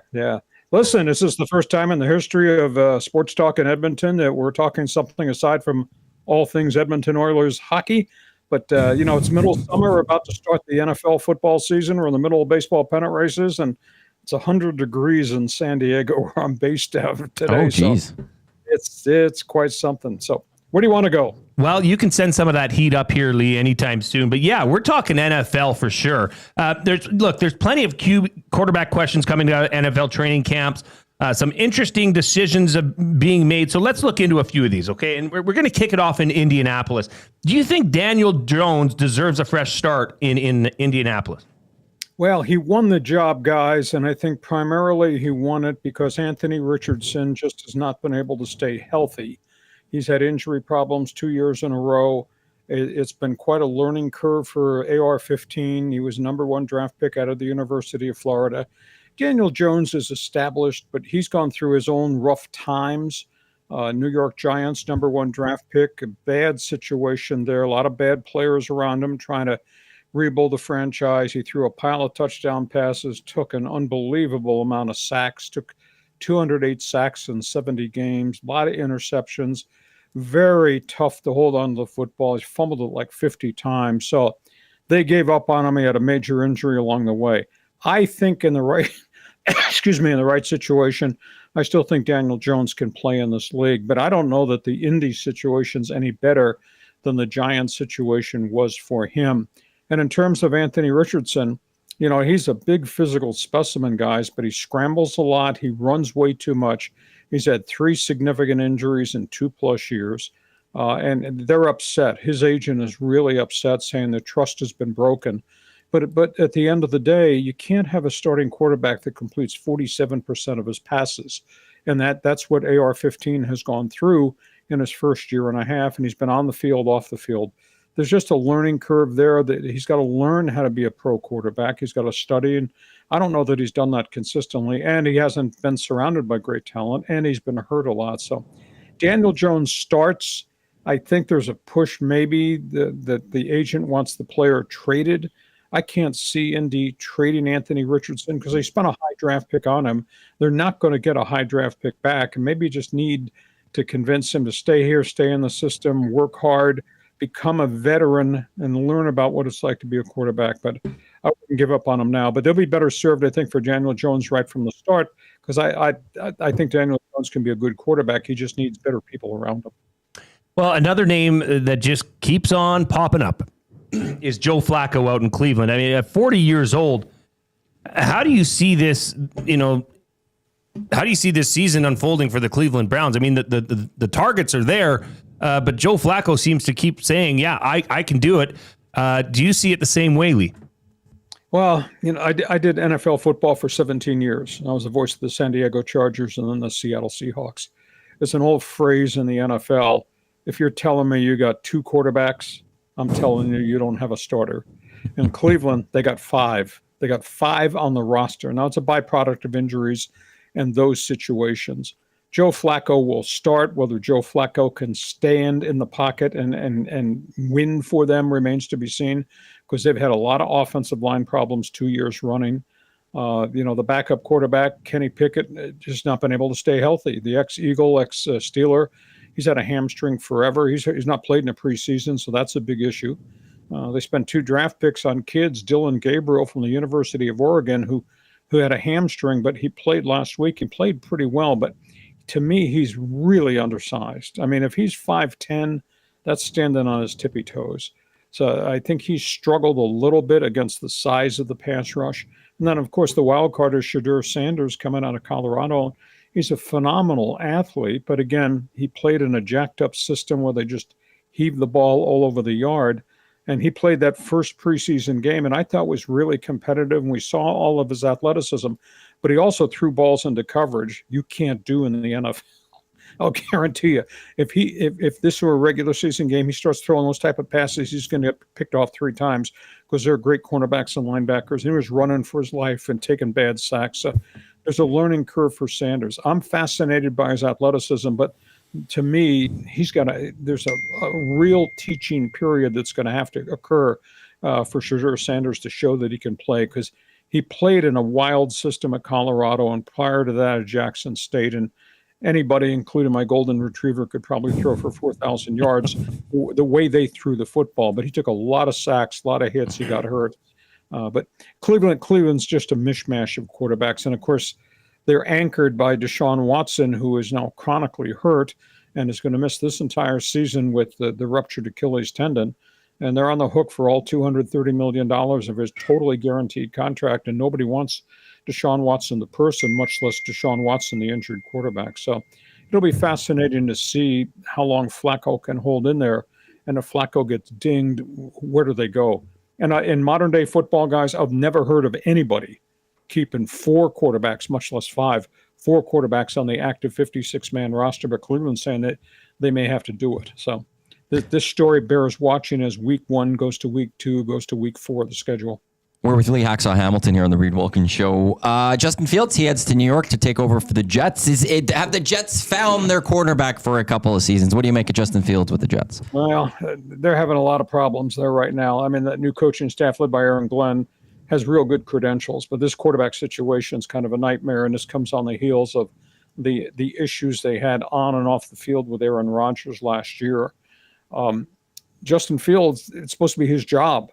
He signed a 2-year contract with decent money, and he wound up getting pulled last week. He just played so erratically. And I think the thing that's shocking is, this guy's been in the league now. This will be his 4th season. He played 2 years in Chicago in a tough set of circumstances, and he was running for his life and learning on the job. And then he went to Pittsburgh, and he started the first half of last season, and he wound up getting benched. I thought he played better in Pittsburgh, but yet we're talking about a young veteran that's still putting balls in places you shouldn't throw, and a guy that gets out of the pocket way too early and doesn't go through all his progressions, et cetera. So, but he's the man, and they need him to grow into the role. And at this point, Glenn he's already given him a vote of confidence. And geez, guys, we're in the 4th week of preseason camp, and they're hooting and hollering in New York that this isn't the guy, and the coach has to give him a vote of confidence in the exhibition schedule. So this could be a real painful learning process, because he's just not taking that next jump. And he's such a really good athlete. I thought he would have by this point, but has not happened. On the other side of the country, closer to you, it is LA. It's the Rams. Matt Stafford has come back to practice the last couple of days, I think. How nervous should Rams fans be right now when it comes to potentially the health of their starting quarterback in Matt Stafford? Well, if you think back to last January, you watched the game, I watched the game. They nearly beat the Eagles in Philadelphia in the snow and the cold. They could have been a Super Bowl team, and the clock ran out on them. Stafford's a warrior. Stafford is everything. Stafford might even be a Hall of Famer before this is all said and done, based on what he did in a hard situation in Detroit and what he's generated being the Rams quarterback. I mean, they've been in the Super Bowl twice now.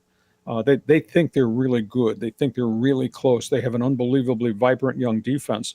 They need to keep him upright. He's taken a lot of hits, a lot of shots. And out of nowhere, he'd gone through all the offseason workouts, the OTAs. He put on a passing camp for all the new wide receivers. He went to Hawaii and worked out. No problem. And he wakes up in the middle of the night and he's got a disc problem. And he went 4 weeks without practicing. Now, he has practiced every day this week, and he's done full throttle stuff. Now, he's not been banged around. It's been no contact at all. They're protecting him with the red jersey.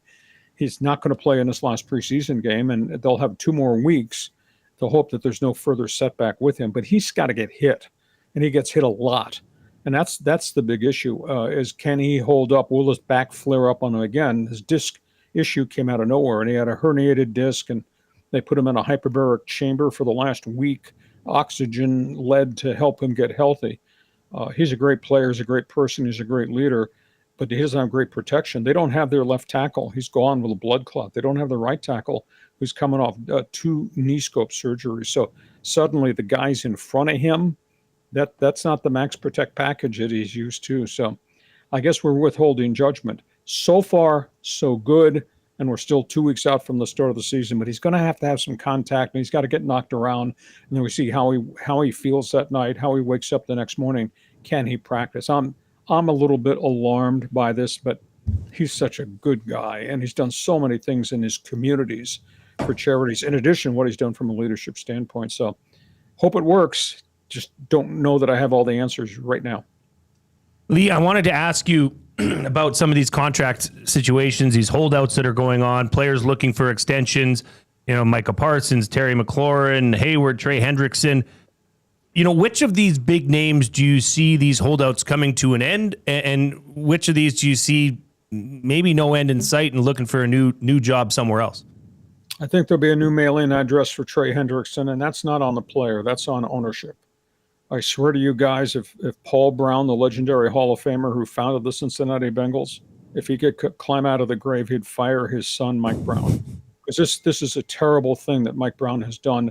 And it's just not Trey Hendrickson. I mean, historically, Mike Brown has been annually cheap, and it's only taken the comments by Joe Burrow and the threatened holdouts from Jamar Chase and their other people that they finally got some of these guys paid. And Brown has just jerked Trey Hendrickson around terribly.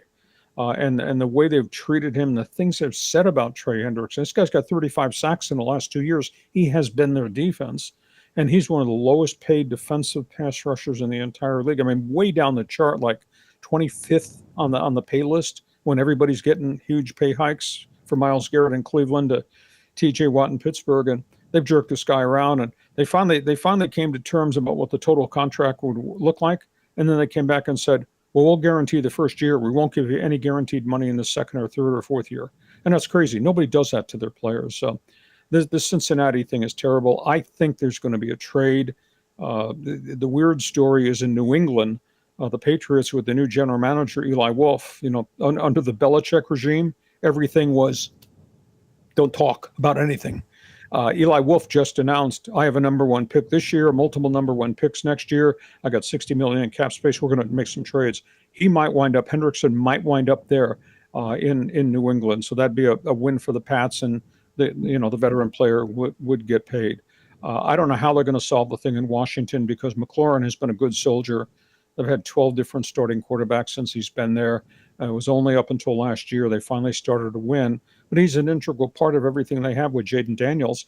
And yet he wants a mega pay raise. He wants to go from 21 to 35 million. And I don't know if Washington is going to do that. The Cam Hayward situation in Pittsburgh is kind of unique. He helped them with a salary cap issue last year and played at a lower dollar value.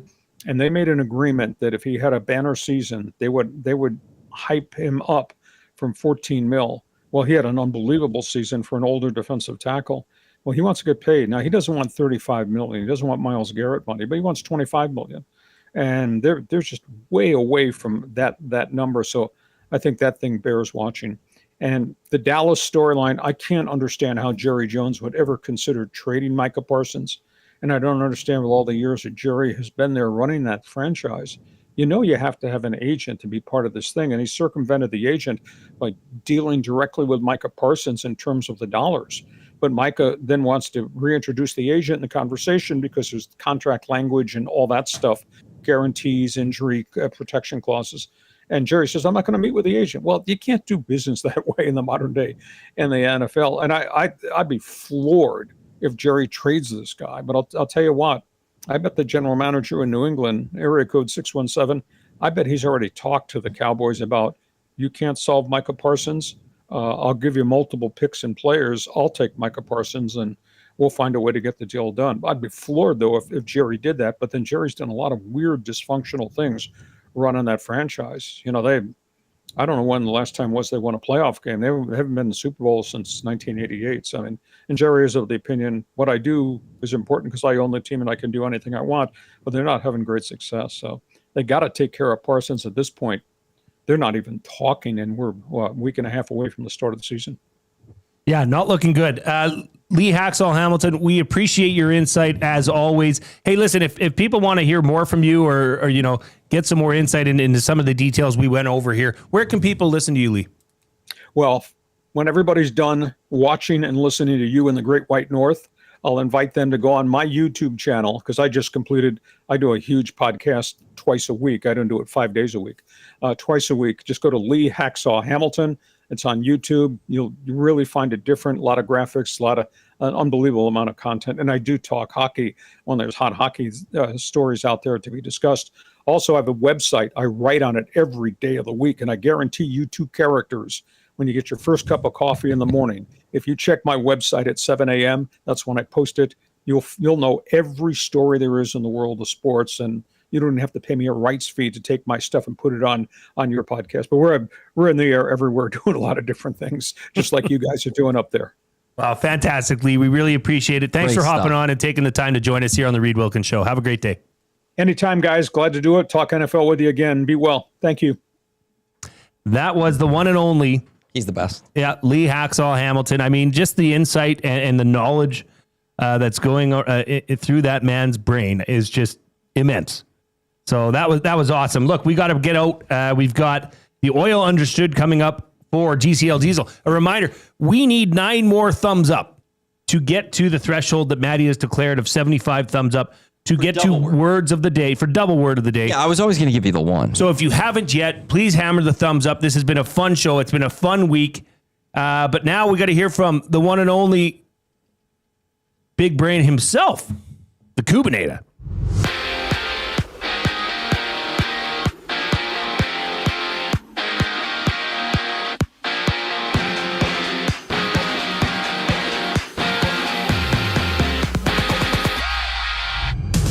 Preseason continues in the NFL. The Panthers and Steelers going at it. It's scoreless with about 7 minutes to go in the first quarter. After that, the Giants play host to the Patriots. That one gets going at 6 o'clock. And from Montreal, CFL Week 12 kicks off. The 5-4 Bombers face the 5-5 Alouettes. Action gets going in just about 7 minutes. James Morgan behind center for the Owls. The Crown has elected not to appeal the acquittals of 5 former members of Canada's 2018 World Junior team, with the Crown having 30 days to appeal the verdict, which saw Michael McLeod, Carter Hart, Dylan Dubé, Alex Formanton, and Cal Foote being found not guilty of sexual assault. Baseball has 6 games wrapped up, 2 games underway in the first. Houston up 2-0 on Baltimore, while the Red Sox and Yankees are matching up. They're runless so far in their game. Rays and Cardinals also warming up. And on the court, the WNBA sees 2 games live. Washington trailing Connecticut 12-7 with about 3 minutes left in the first. And the Liberty holding the Sky 23-22 entering the second quarter. The Reid Wilkins Show continues on the other side of the break. I'm Zach Kubusch, keeping you up to date. The oil stream. But which one of these 2 players do you think lives up to those expectations the most? Savoy, because he's got pro experience. He had really good numbers in the AHL. He had a cup of coffee in the NHL. Played with Draisaitl. I thought he looked pretty good last year when he was up here. It was just a numbers game because they had so many veterans here. They're like, we're not going to rush this kid. I'm not saying Ike Howard won't be good. I think it's going to be an adjustment. The oil stream presented by Boston Pizza. Monday, Wednesday, and Friday afternoons at noon. Only on Edmonton Sports Talk. Your clear choice for Edmonton sports. The leaves are turning, and just like golf season, time is running out to get in on Play Alberta's biggest offer ever. For a limited time only, new players can get up to a $1,000 casino bonus when they sign up. There's never been a better time to join the fun. Visit playalberta.ca today to get started with casino, sports, and lottery all in one app. Must be 18 plus to play. Remember, if you gamble, please use your game sense. Avocado and feta dip, passion fruit cheesecake, and cocktails that taste like summer in a glass. Try the new feature menu at The Banquet. Refreshing, craveable, and made for sunny days. The Banquet. Get real. Play hard. World-renowned top psychic medium and the star of Meet the Frasers, Matt Fraser comes to River Cree Resort and Casino on September 12th and 13th for a couple of special live shows. Join Matt for 2 nights of healing, hope, and laughter. Matt has become a trusted figure for people seeking closure, guidance, and connection with their loved ones. Don't miss Matt Fraser live at River Cree Resort and Casino September 12th and 13th. Both shows are 18 plus. Get your tickets now at rivercreeresort.com. Okay, 2 kids, 2 backpacks, lunch bags. Wait, where are the school books? Back to school doesn't have to mean the everyday rush and stress of looking for your kids' items. Have more zen in your mornings. Find space for your family's needs with Sentinel Storage. Go back to school with 4 weeks free. Reserve your space today and find the peace of mind your morning needs. Visit sentinelstorage.ca. Buy Canadian, store Canadian.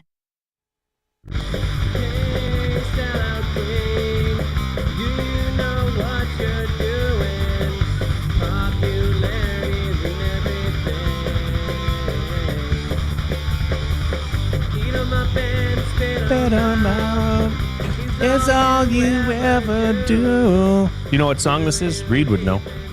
More sure. What's the name of the song?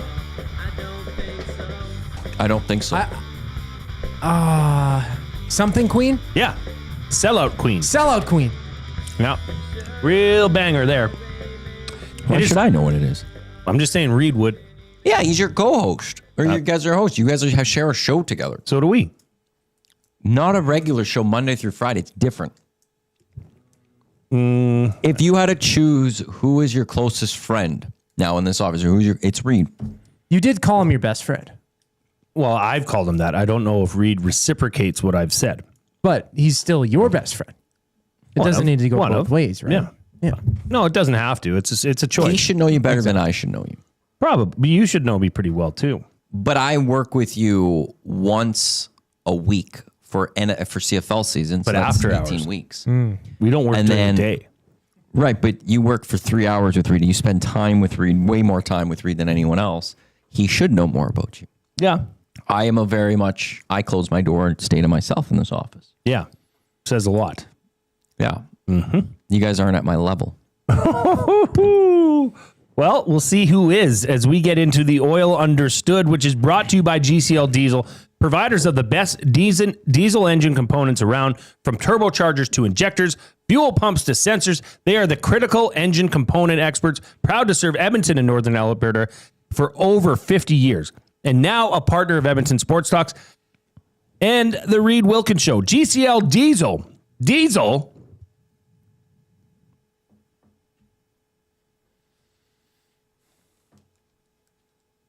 Understood. Jack. You're a funny guy, Matt. Before we get Not many people would know how funny you truly are. Did you see what Paige Beckers did yesterday? What did Paige Beckers do yesterday? She put up a ridiculous amount of points. She's having a great season. She got 44 points yesterday. First time in the WNBA this season. Not that set a WNBA rookie record. What was the final score in that game? 81-80 lost to the Sparks. Tight one. I was thinking of putting that as Jay's play of the day.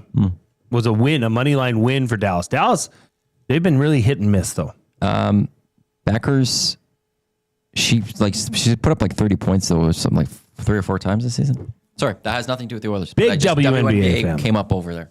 I'm a big Paige Beckers fan. Yeah, and you know that for a while. I am a huge Paige Beckers fan. I'm sad though she never responded to your tweet. Yeah, I know about the hair. Your girl Rose had it. Yeah, for she the had last the Paige Beckers hair. For the last yeah. If that ever happens again, if she ever has her hair, and I'll jump on that tweet. Okay, and then we can get the nasty push for it. I just want Paige Beckers to be like, "Sup." Yeah, just acknowledge that some little child in Canada is trying to do your hair. Even a like. Yeah. Do you like Gino Auriemma better or Paige Beckers? Gino or Paige Beckers? Yeah. Paige. Really? I didn't think you'd say that. I thought you'd honor the man that put assembled those dynasties. Paige Becker was the star before Caitlin Clark. And until Caitlin Clark came along. I know, but that season that she had before her 2 injuries, she was all anyone talked about. If she didn't have those injuries, her name would be bigger. She's good. And she's very good. I'm so glad she's doing well. Before we get into the Oil Understood for GCL Diesel, we got a couple limericks that came in. Oh. This one's from VR Montenegro, who today is going by VR Montenegro. Koob gives me a limerick critique, opting instead for the word classique.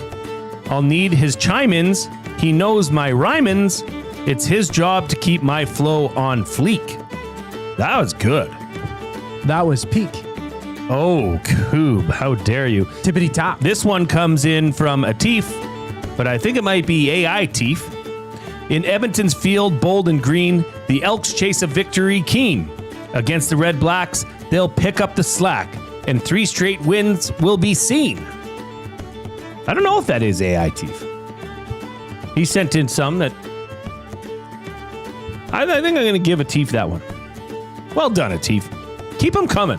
And if you haven't yet sent a limerick in, please do Jay@EdmontonSportsTalk.com. I just saw MBT have a burger. He's carrying a burger around.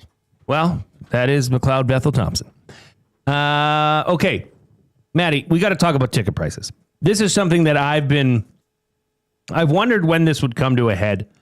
And today on Two Guys and a Goalie, they were talking about how, there's been another increase for Maple Leafs tickets. Obviously, Oilers fans, I don't know what the regular season prices look like this year as compared to last year. The Oilers ticket prices from year to year have gone up by a large. And for season tickets, they have gone up a significant amount. And don't forget playoff tickets. Yeah, but it's separating that from regular season to regular season. They shot up. My question is this: is when is it just going to be simply become unaffordable for hockey fans? I'm not going to try and determine strata here. I'm just going to say hockey fans. When's it going to become? Because right now, I think we're pretty darn close to becoming not affordable. You can't go to a game. If I was to take my wife and three girls to an Oilers game or an NHL game, that would be well over $1,000. I mean, I guess you could probably get seats, $150, $120. But then you get there, you go for, food. So maybe not quite as high as $1,000, but it's expensive, right? I looked it up. In 2015, the average seat price for an Oilers game was $72.63. 72 what? $72.63. Did you take into prices of inflation? That was, this exceeds that. This last year, this last season, the average ticket price is $169. Okay, so that was 2015? Mm-hmm. Bank of Canada says $72.60 in 2015 would be equal to $94 today. Yeah. Just to balance it. So $94 versus $162. Yeah. I'm just wondering. I get things are getting more expensive. That's nearly a 100% increase. But nearly. Yeah. When does it end?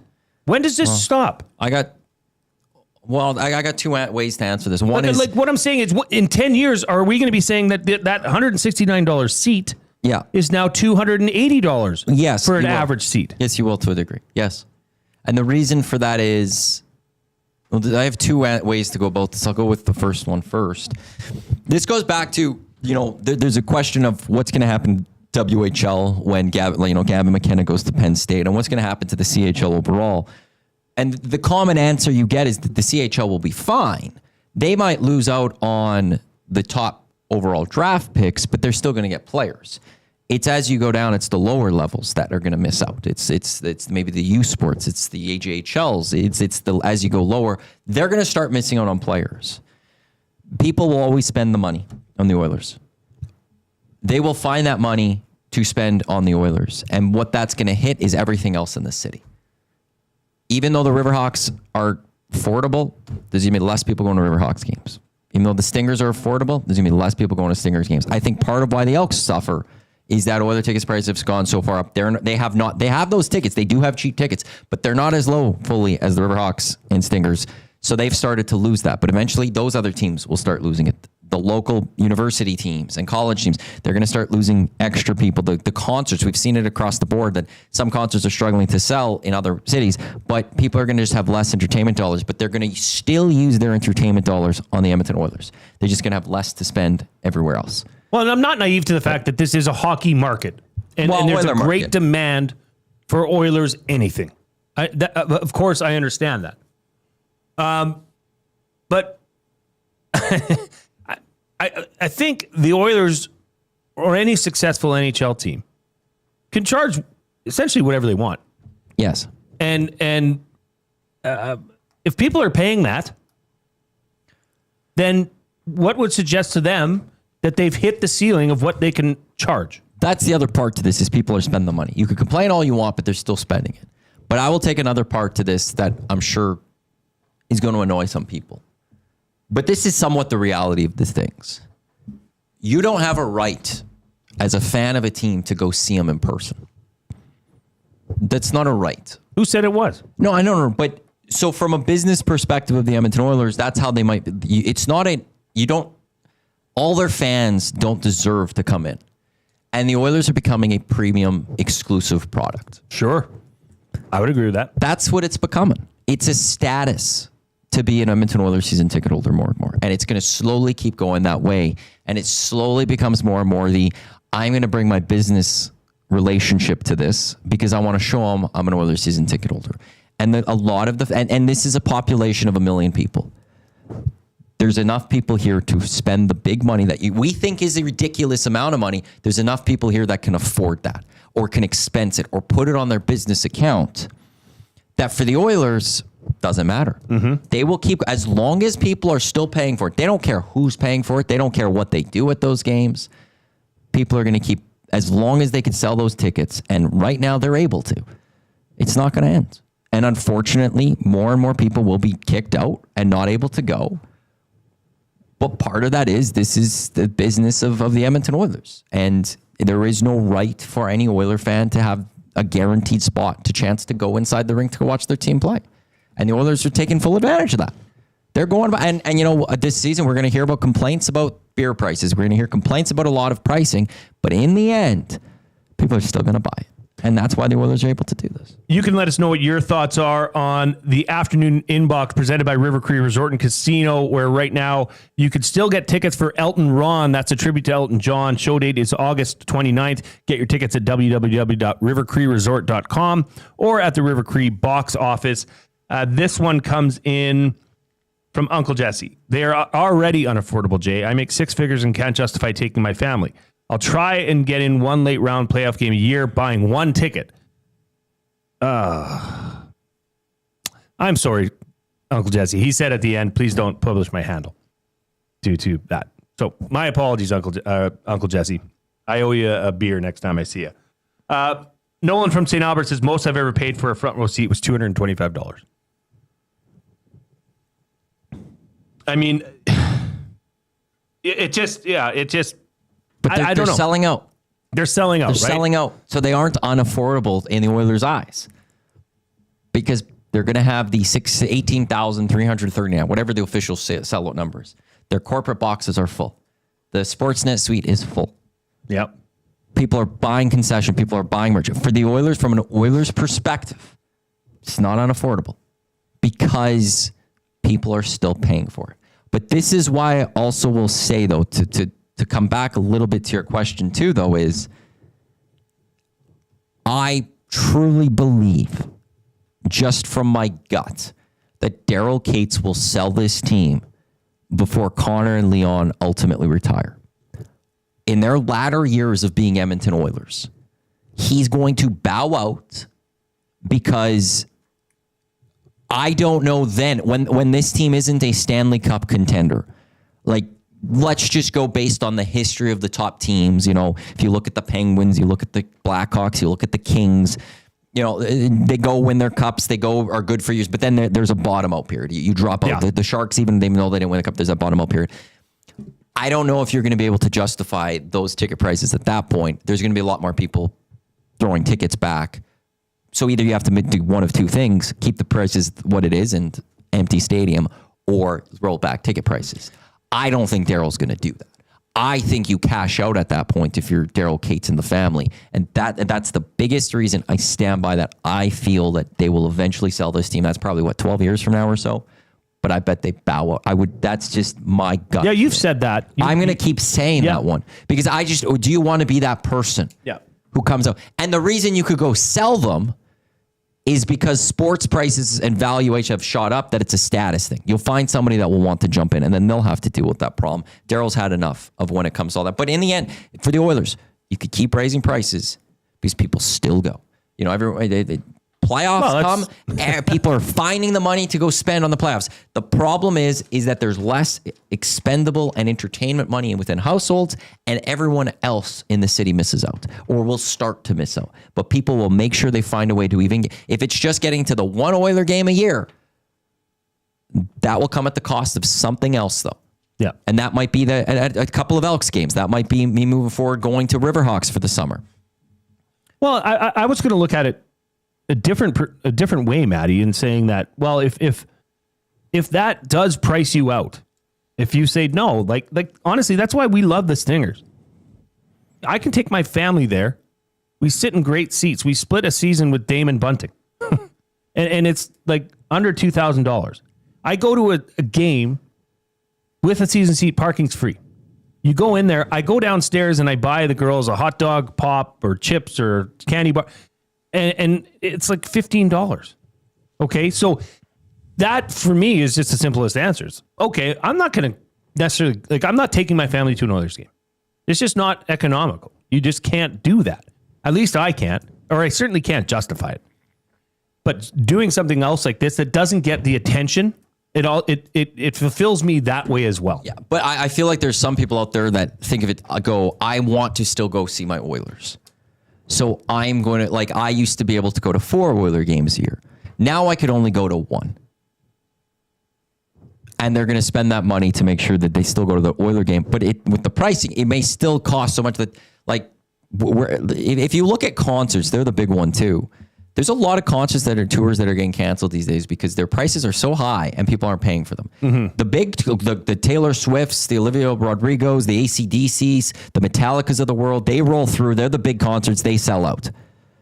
It's that next level that is struggling to sell, and tours are going to have to get canceled.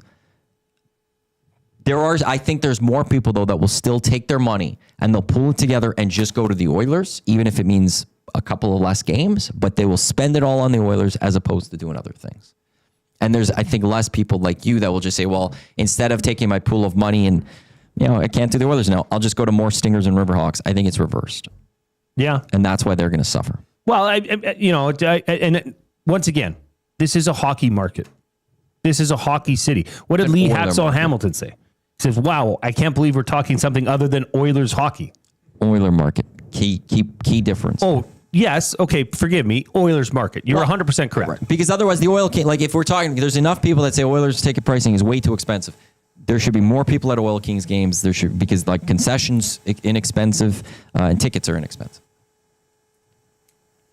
Is this correct? Nolan from St. Albert says beer prices went up from $16-ish to $19.69 this offseason. I thought I heard that maybe when it comes to Creed, that the people are seeing that.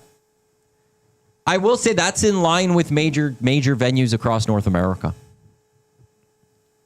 Unbelievable. Go see prices of what things cost at Super Bowls. Go see prices of what things cost at Raiders games or Rams games. Go see what it costs at, MSG type thing. That is actually pretty standard when you're seeing those pricing. I will throw that out there.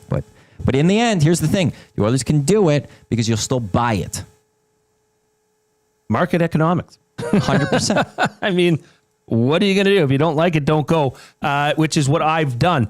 All right, you are watching the Reid Wilkins Show with Jay Milne and Matthew Iwanyk live on Edmonton Sports Talk, your clear choice for Edmonton Sports. We need 2 more likes. If you haven't hit the like yet, hit the thumbs up so we can get to 75 so Maddie can give me the big words of the day. I did better yesterday, and I don't know. I'm a little nervous. I think he's getting a little bit excited with these words that he's found. So we'll see how I do. But that's coming up right after the break. But first, we got to hear one last time from the Koobinator.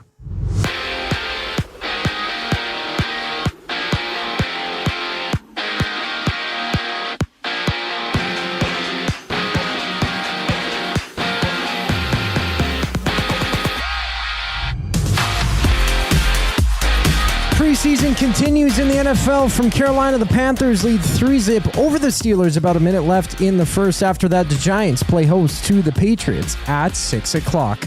And right now in the CFL, Week 12 action is underway. The Bombers on the road in Montreal facing the Alouettes. James Morgan behind center for the Alouettes. That's his first CFL start. It's tied at zeros about 3 minutes into play. In other news, the Crown has elected not to appeal the acquittals of 5 former members of Canada's 2018 World Junior team, with the Crown having 30 days to appeal the verdict, which saw Michael McLeod, Carter Hart, Dylan Dubé, Alex Formanton, and Cal Foote being found not guilty of sexual assault.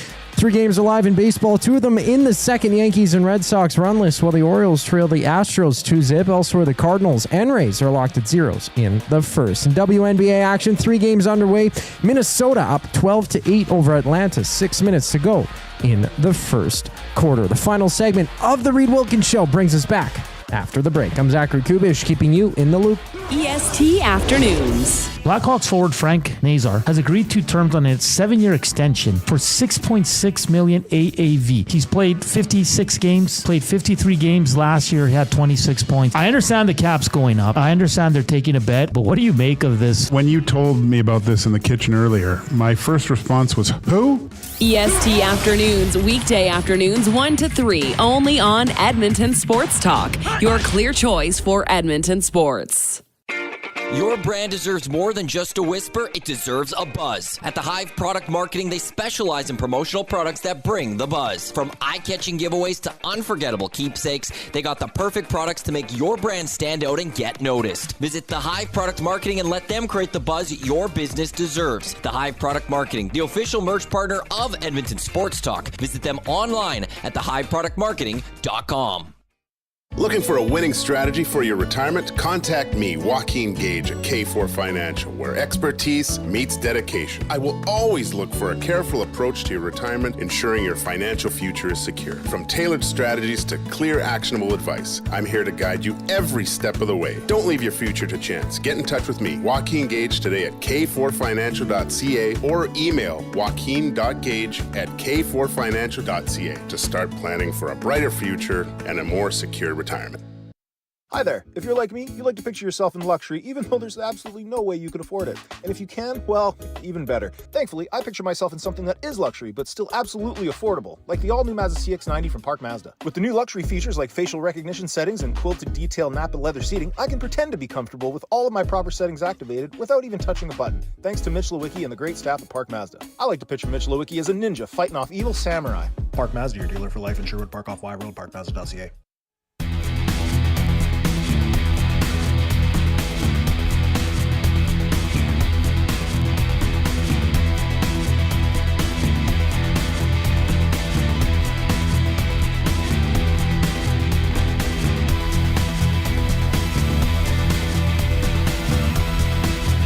Welcome back to the Reid Wilkins Show with Jay Milne and guest host Matthew Iwanyk. We got the Koob at the technical desk. And a reminder that Edmonton Sports Talk is presented by Play Alberta. Why limit your choices when you can have it all? Play Alberta is your go-to app for casino games, sports betting, and lottery all in one place. With easy access to real money games, you can enjoy everything Alberta has to offer right at your fingertips. Download Play Alberta now and start playing today. We are early into the Winnipeg-Montreal game, and Winnipeg has moved the ball down the field on their opening drive with ease. Eating up a lot of clock, too. They are... What's that? Is this the opening drive of the game? Yes, it is, I believe. That's a long drive. 2nd and 3, they hand it off to Dembski, who's going to get the first down. It'll be 1st and goal for the Blue Bombers. It's their second drive of the game. Is it? They each had a drive. This is the second for Bombers. I was too into the Oilers discussion to realize that. There was like 8 something. I was like, that's a long drive then. Sorry. Better be. How dare you not watch this show, this game over here and instead focus on hosting a show? Yeah, you know, it is struck a nerve, I think, with a lot of our listeners, Matt, what we just discussed.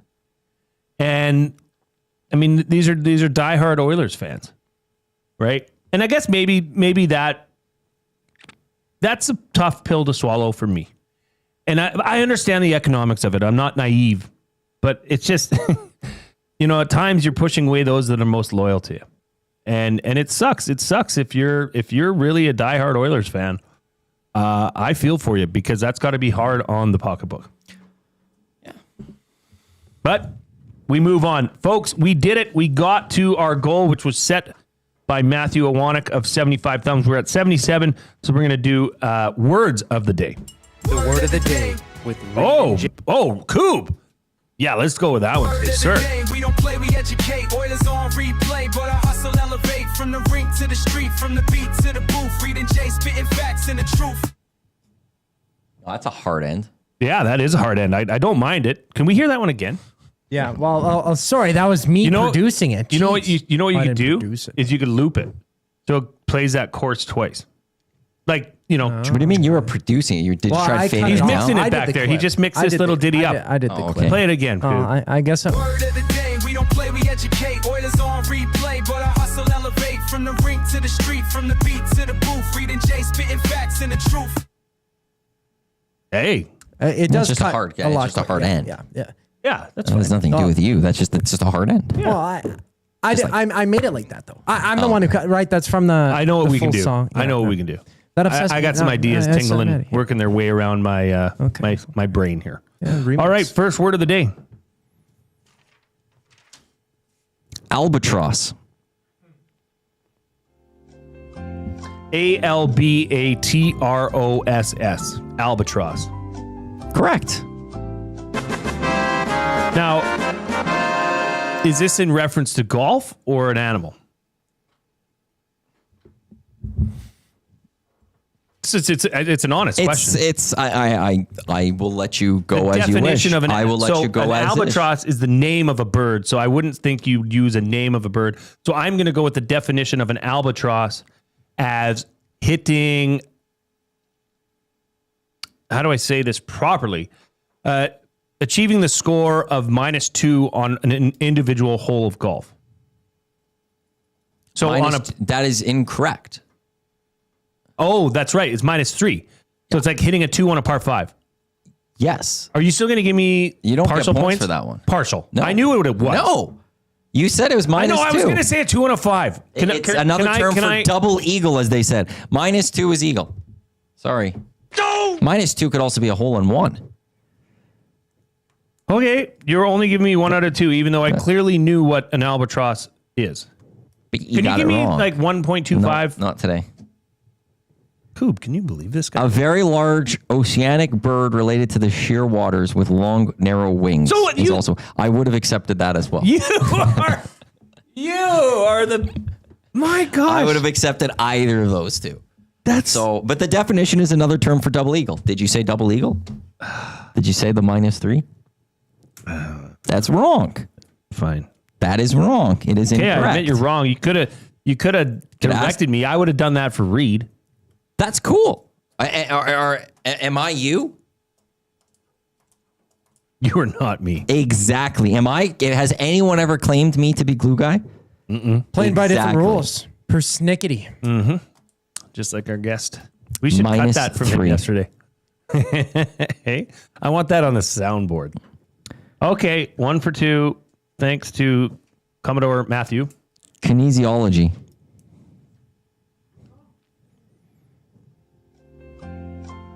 Kinesiology. Kinesiology. Correct. Kinesiology is the study of physical activity, physical education, strength and power and training and conditioning and all that stuff. Kinesiology. I'm going to go to my Cambridge one here. That's pretty... It's pretty broad what you're saying there. Can you say? Can you define? Can you do it again? Can you say what you were saying again? I gotta. Okay, kinesiology is the study of the human body in terms to the causes and effects of physical training, proper appetite or proper intake, and physical output. It is the person who studies the science of body movement. There, that's what I said. So you added the body in there. You added all that. I will give that to you. But he started adding a lot more towards the end, though. He almost went the wrong way. It was fine. It was fine of him to ask me to. I know. I just wanted to I needed to just to confirm what you were going with, and you got that right. 3 out of 4. As the easy E, Reid doesn't find his guest host. I find the guest host. So deal with it, dude. Don't worry. Show's over. Hey, they hate you. They hate you because you ain't you. You know what I mean, Matty? I gave him the points, Big U, for that one. But even you said -3. He doesn't get points for saying something wrong. I said it wrong. I would have had more grace in that situation than you. But then again, that's what I named my oldest daughter. You don't learn that way. You sure don't. This has been fantastic. Hey, listen, we are live on location tomorrow from the Capital Care Foundation Golf Classic at Redtail Golf Course. That'll be Matthew, myself. The Koob will be holding things down here on the fort. But thank you for joining. Thank you for listening. Thank you for participating. On behalf of myself, Matthew Iwanyk, and the Koob, take care. Have a good night, and we'll talk to you tomorrow. Vienna sausages.